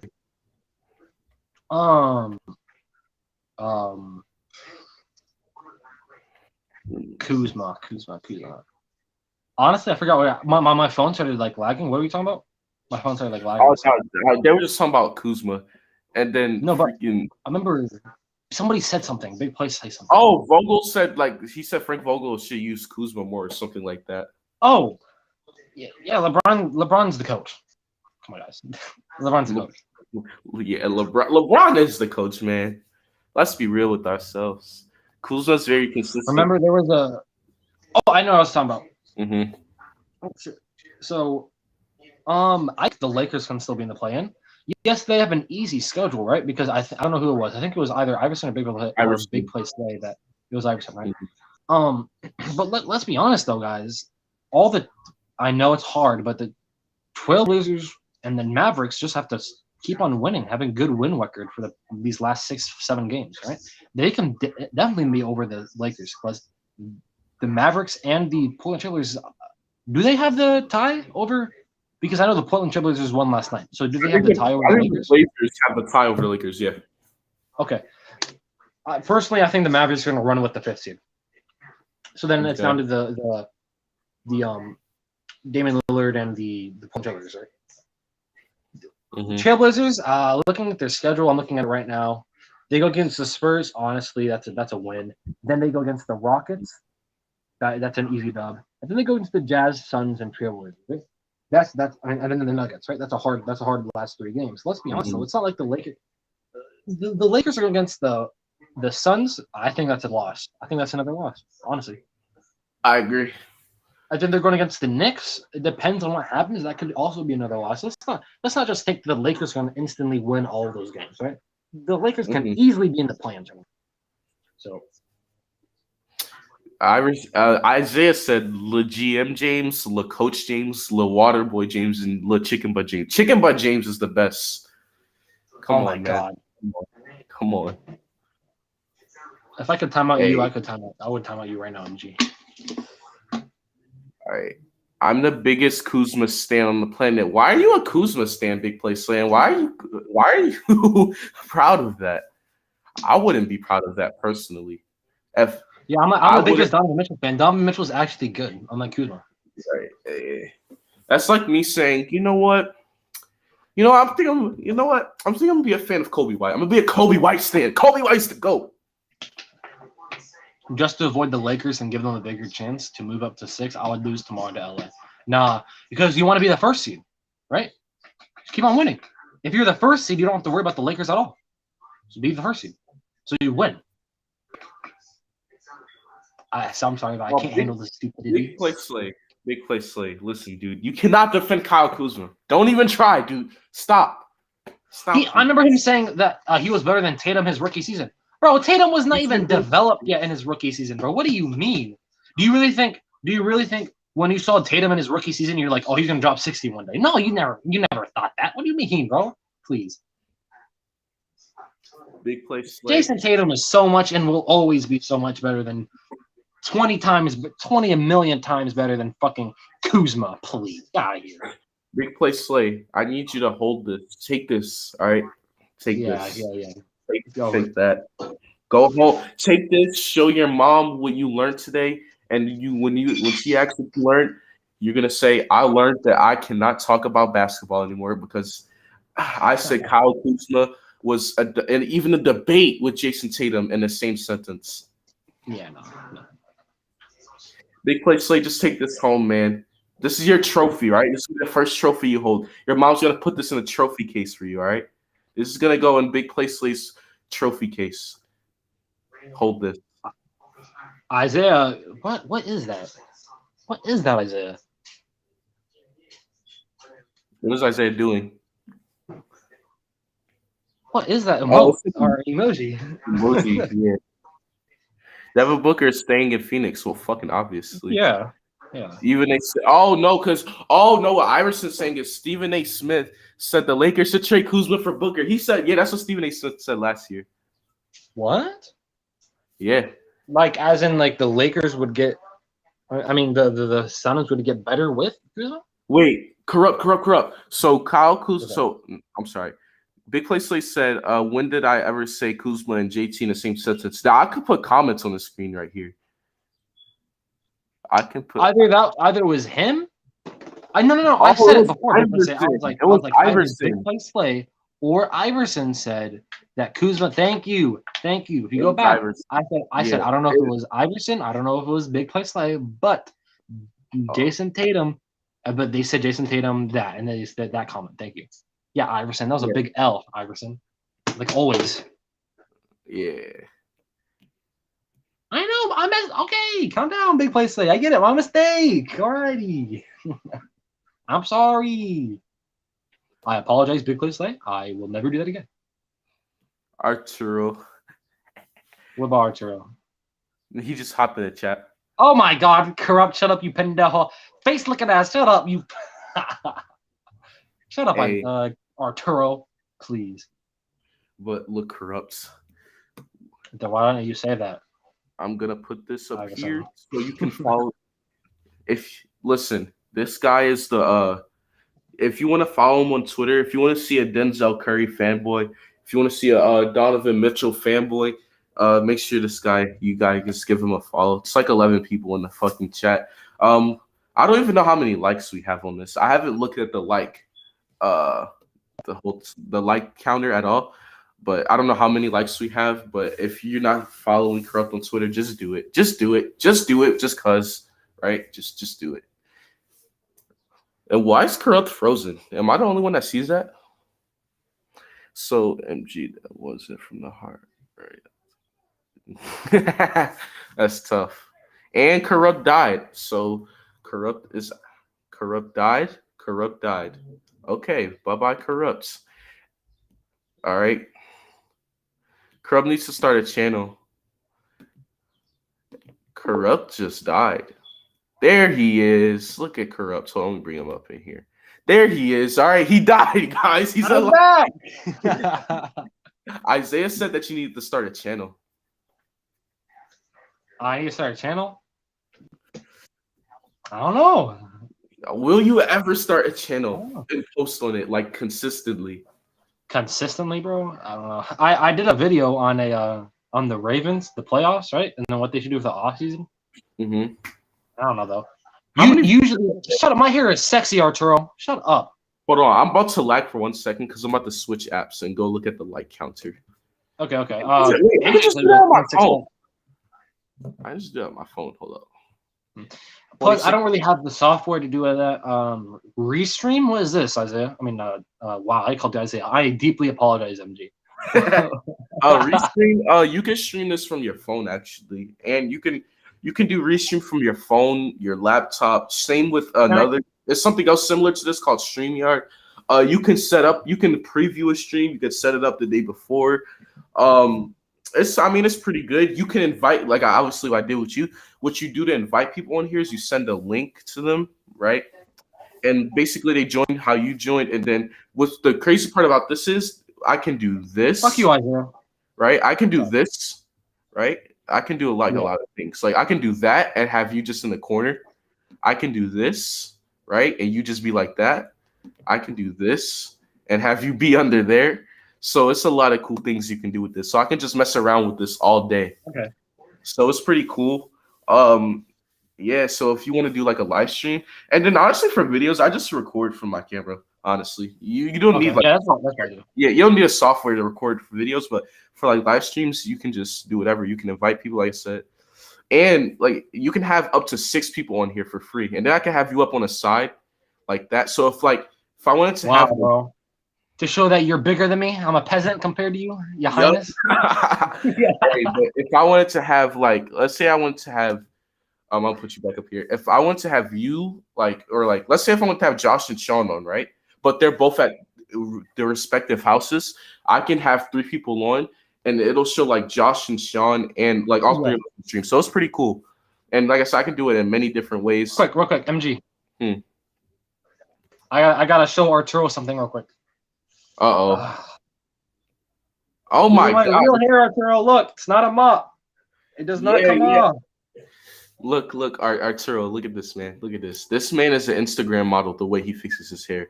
What do you mean, bro? My hair is go back to the bottom, Corrupt. You deserve to get the bottom right now. Wow. You know what? I liked being on the bottom with your mom. What? Okay, buddy. All right. So yeah, so like I can, and so like whenever I want to do a co-stream with anyone, and the good part about this is too, if I want to do a co-stream with anyone, right? And let's say for some reason they wanted to go live on their channel too, you can do that. You can log into your YouTube channel and we can. Oh really? But shit. Yeah. So you can do a lot on here. My hairline's shut up, Isaiah. Fatty, go get McDonald's McNugget burger. Shut up, bro. McNugget burgers. The fuck? I don't even know what that means. They should make that, bro. A McNugget burger. Hey. Jesus, Corrupt. How do I hair, bro? Hey, you just grow it, dog. You just grow it, bro. You just grow it. I don't know, bro. I look like Jesus, though, dude. You don't look like Jesus. That's that. What do you mean? If I was a little bit darker, I'd be Jesus, bro. Bro, you look like a Puerto Rican bootleg Jesus. Can I pull the racist card on that one? No. Racist. Nah. A McNugget burger. It's a McNugget. You put nuggets on a burger. McNugget burger. All right, so everyone, I destroyed Corrupt in this debate, so give me a round of applause. Whoa. No. No. Throw tomatoes in the chat for Mr. M. Giesel right here. Looks like a Tomatoes. 1970s actor. Oh my god. I think it was Ace Ventura. I'm butchering that name. The Jim Carrey movie, bro. And the girl that was actually a guy, right? My dad was roasting me. He was like, "Oh yeah, you look like the girl that's actually a guy in that movie." Thank you, Jose.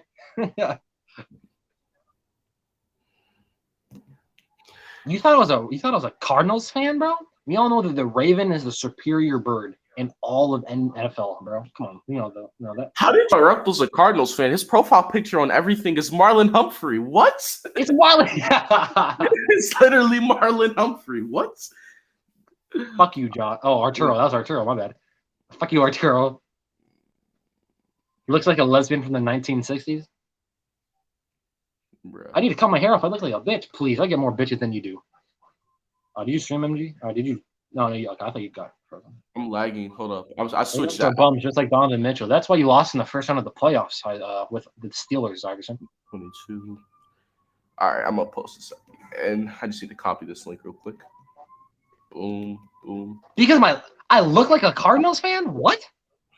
He They looks play like what? How do I look like a Cardinals fan? Do like Phoenix people like look like long hair and shit? I don't fucking know. I don't know. I mean, Thorsteth does have long hair. Yeah, but he's not a Cardinals fan though. He's a Cowboys. No, he's a Cowboys fan though. Yeah, that's right. Hey. Oh man, Corrupt looks like an emotional lesbian. Man, even if I am a lesbian, I get more girls than you do, Iverson. Shut up. Isaiah, what? Come on, dog. Bro, my balls are sweaty. We don't need to know that, dog. It's because of those forest fires in California, bro. Oh, that's tough. I act like a Jets fan. That is cap. That is cap. I act like a Ravens. No. No, you don't act like a Ravens fan. No. Well, actually, I act like a Ravens fan, but a Ravens fan that's not a Lamar Jackson writer. You know what I mean? Oh, Rhino. Let's be honest. All the Ravens fans that talk about are like cringe. They just came on. I think they came on the bandwagon, to be honest. So, what's up, Rhino? Rhino, you're actually like really late. All of the NBA debates are like over. We've been live for like 3 hours. So Rhino, go Spurs, go! Let's go, pounding. Rhino says the Spurs make the playoffs. All right, maybe, bro. I don't think they will, but if there is a time to get hot momentum, it is right now. It is right now, yeah. We'll also have some NFL debates too. Yeah, I don't watch the NFL as much as I do the NBA. I don't know the NFL as much as I do the NBA. This guy though, my bad. This guy though, bro, this guy watches the NFL like it's his life, like he's gonna die if he doesn't, bro.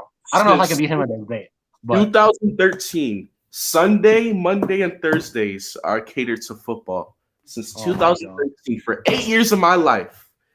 Football. Thing is, I've been watching the NFL longer than MG, but he's been dissecting the game since 2013. So, hey, dog, it's just I don't know, man. Football, that was like it was just always like my first love, like watching it, everything.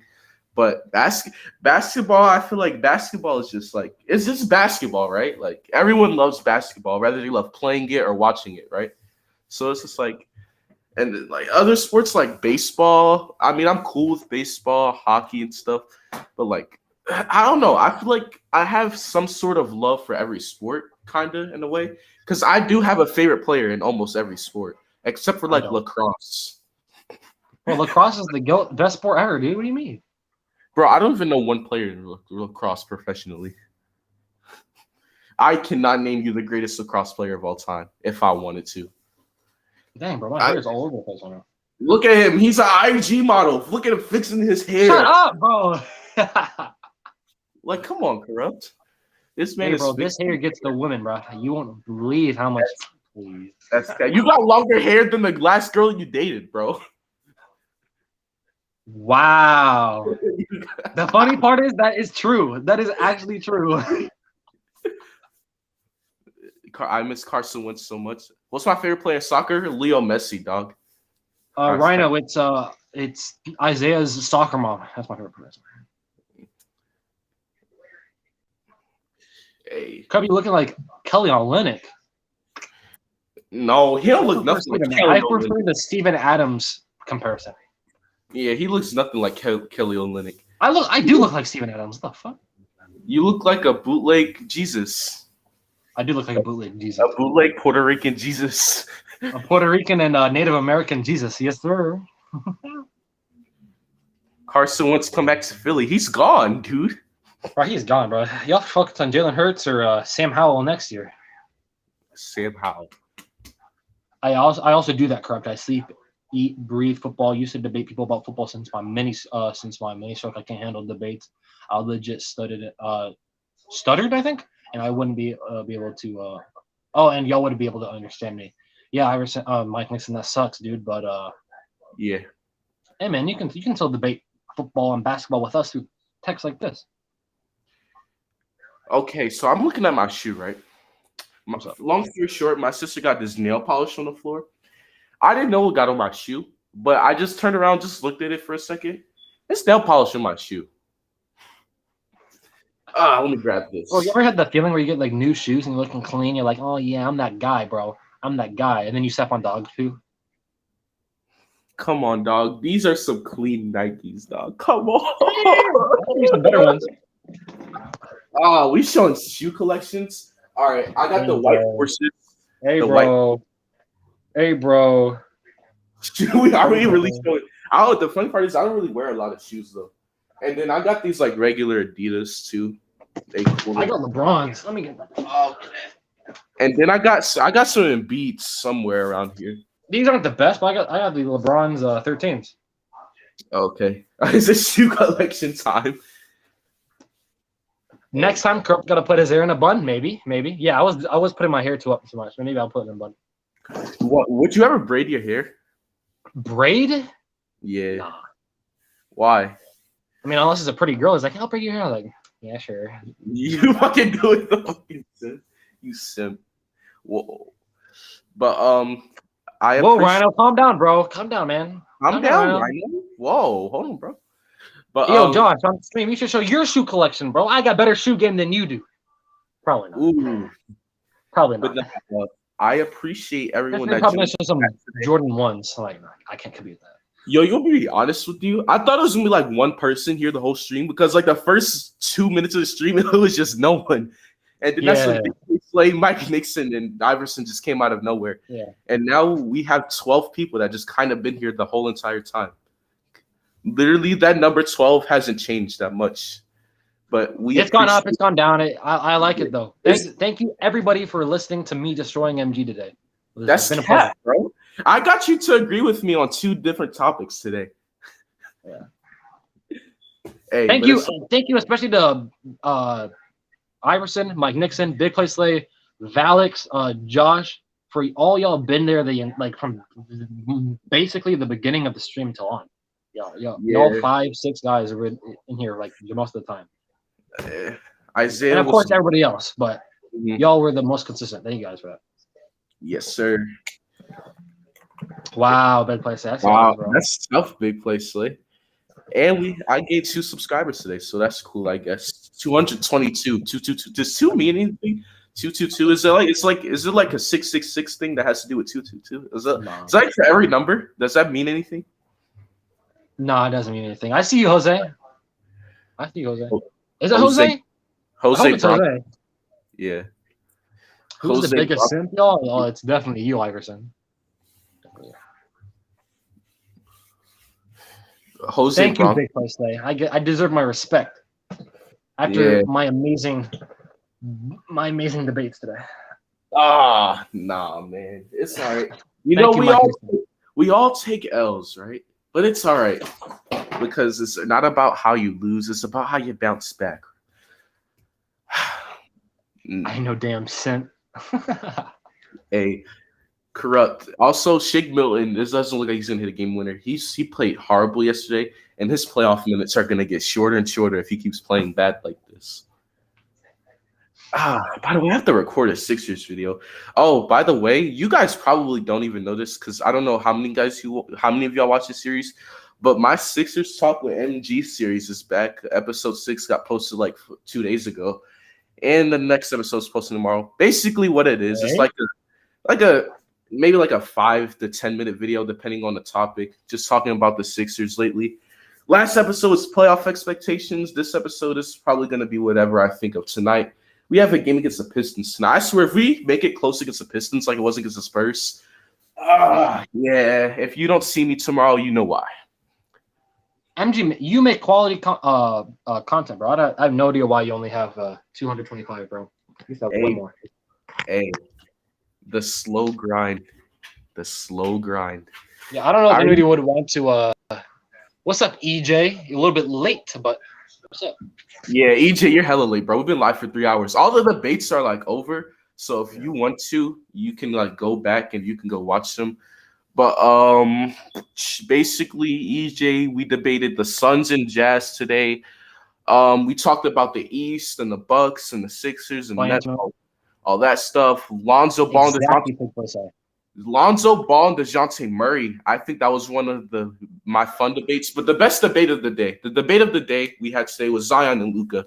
I mean, we were hyped. Oh yeah, we were just getting. That was my favorite debate too. That was awesome. Yeah. That was a good debate. Yeah. That was the closest debate, I think. That was, yeah. And then DeJounte Murray versus Lonzo was cool. Corrupt Simps for Frozen from Disney Channel. Now, the best Disney princess. Who's the best Disney princess? Pocahontas is good. That might be a little bit biased because I'm Native American. Mm-hmm. Disney princess Ariel. Dang, MG, you just called her a dude, bro. Wow, MG, I can't. I am so sorry. Yo, my God, dude. Because I'm used to everyone in my chat being like a guy, so it's like that's my fault. Oh, now I see her profile picture, so that makes sense. Also, the girl from Tangled. Mm-hmm. What was her name? Tangled. Long hair, long. Cinderella? No. What? Cinderella has black hair, bro. You said long hair. The long hair, blonde. It heals people. He says from Tangled. Let down your hair.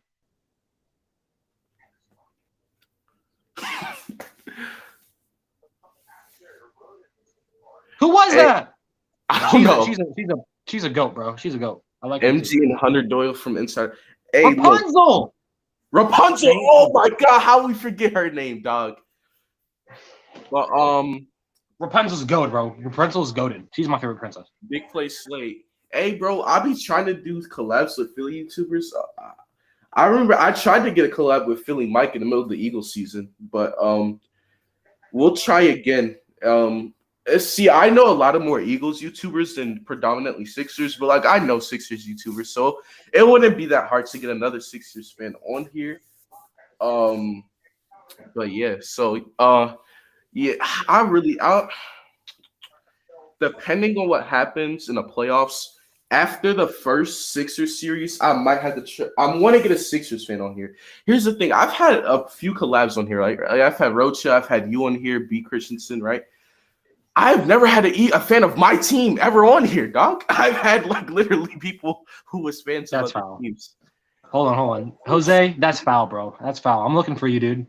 I'm looking for you. Corrupt? Oh my God. Wait a minute, you called me a nice, pretty girl. What? Whoa. What? Whoa. Bro, I'll talk to Hunter on Twitter. I'm going to collab with him very soon. Your mom said that last night. What? Damn. No, I'm sorry. That was too far. My bad. My apologies, Jose. But still, bro, that's me. I know this is like a long away, but I'm pretty 9 times out of 10, unless he just straight up hates me. Sean's gonna probably be on the channel this season for some NFC East talk before the NFL season talk.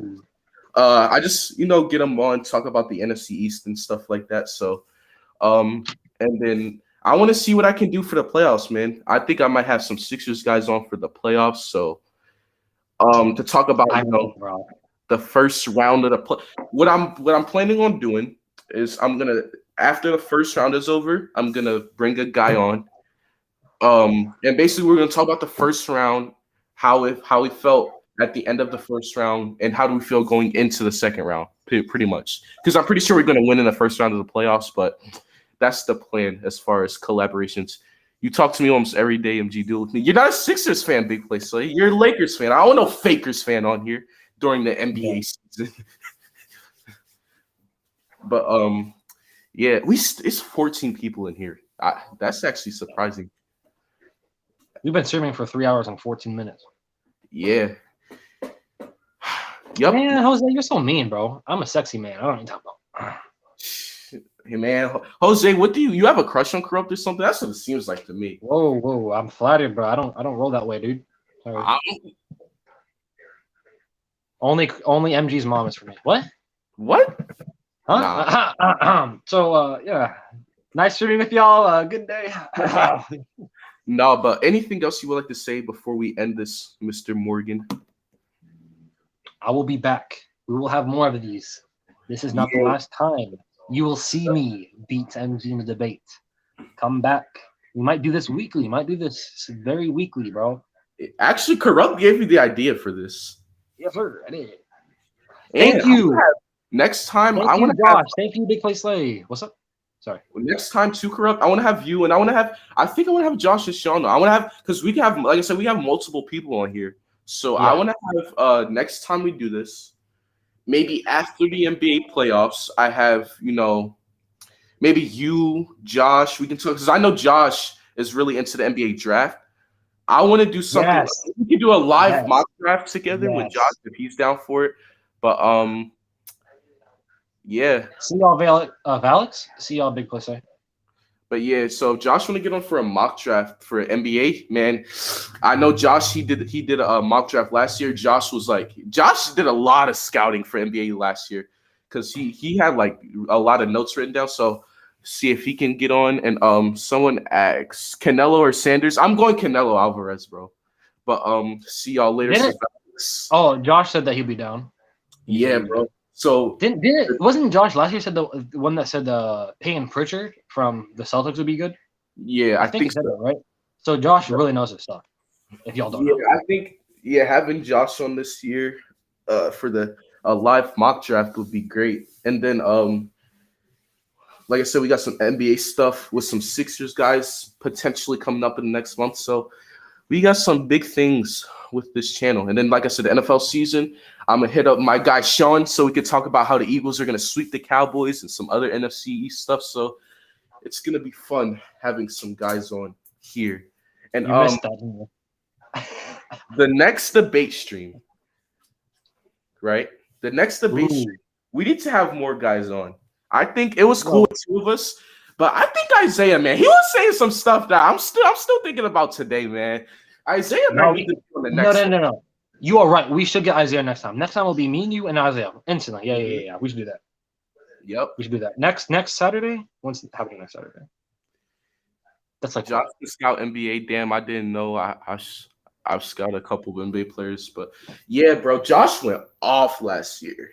But the thing about this though, like me and Corrupt, we've been watching college basketball since the regular season. So like we already have guys that we like for this season as far as college goes. So I think watching these live games in college, it kind of helps when it's time for like the draft. So it's cool or whatever. Look, Corrupt. Look, he's fixing his hair again, y'all. Instagram out of y'all. Bro, my hair smells amazing, bro. I just took a shower before that. I took like a shower before this stream. I smell amazing, bro.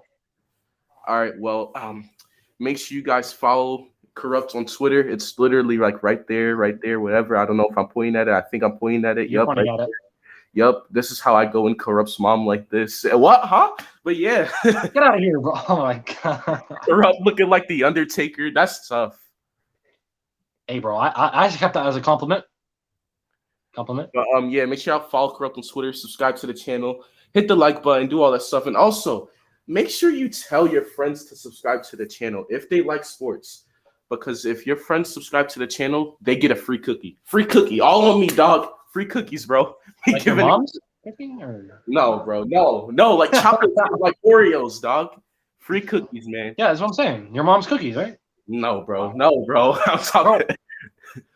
Another debate we'll have another day. Oreos are the best cookie. All right. Oh, you want to have a food debate with me? Oh no. All right, no. We can't. But Anything else you would like to say, Mr. Corrupt? Thank MG for having me. MG is one of my best friends. I appreciate everything he does for me, and he does a lot for you guys and for this channel. Subscribe to him. And Corrupt is our most reappearing guest on this channel. And 4 of the 5 of these videos, I think, have been NBA. And we've had a Ravens thing too. And actually, that Ravens prediction, he predicted that Carson Wentz will have multiple fumbles in that game. He actually predicted. Right. He Corrupt was right that game. So, other than that, if you guys have anything else to say in the chat, say it. But one thing I'd like to say is Big Play Slay. Listen, bro. Look, Darius Slay is overrated. All right, Josh, Zach LaVine is overrated.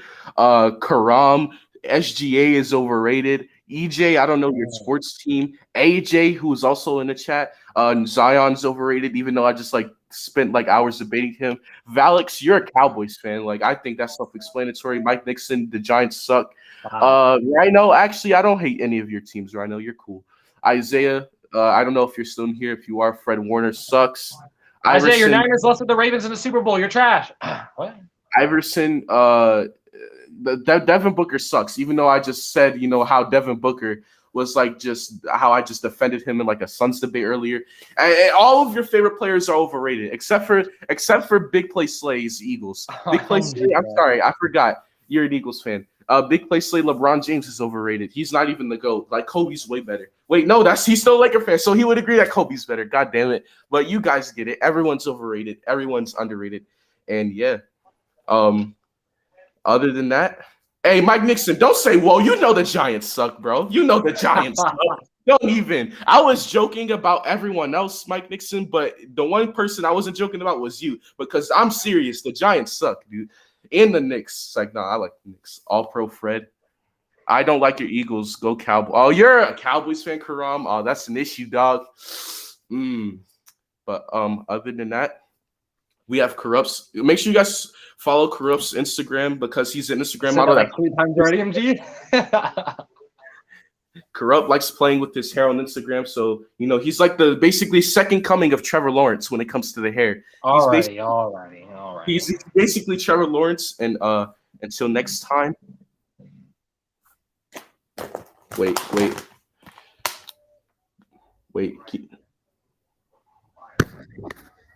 Oh my God, that's well. I don't have a. Oh damn it! I wanted to end it. Fuck. All right. Wait. I have to end it the right way. God, what? I suck.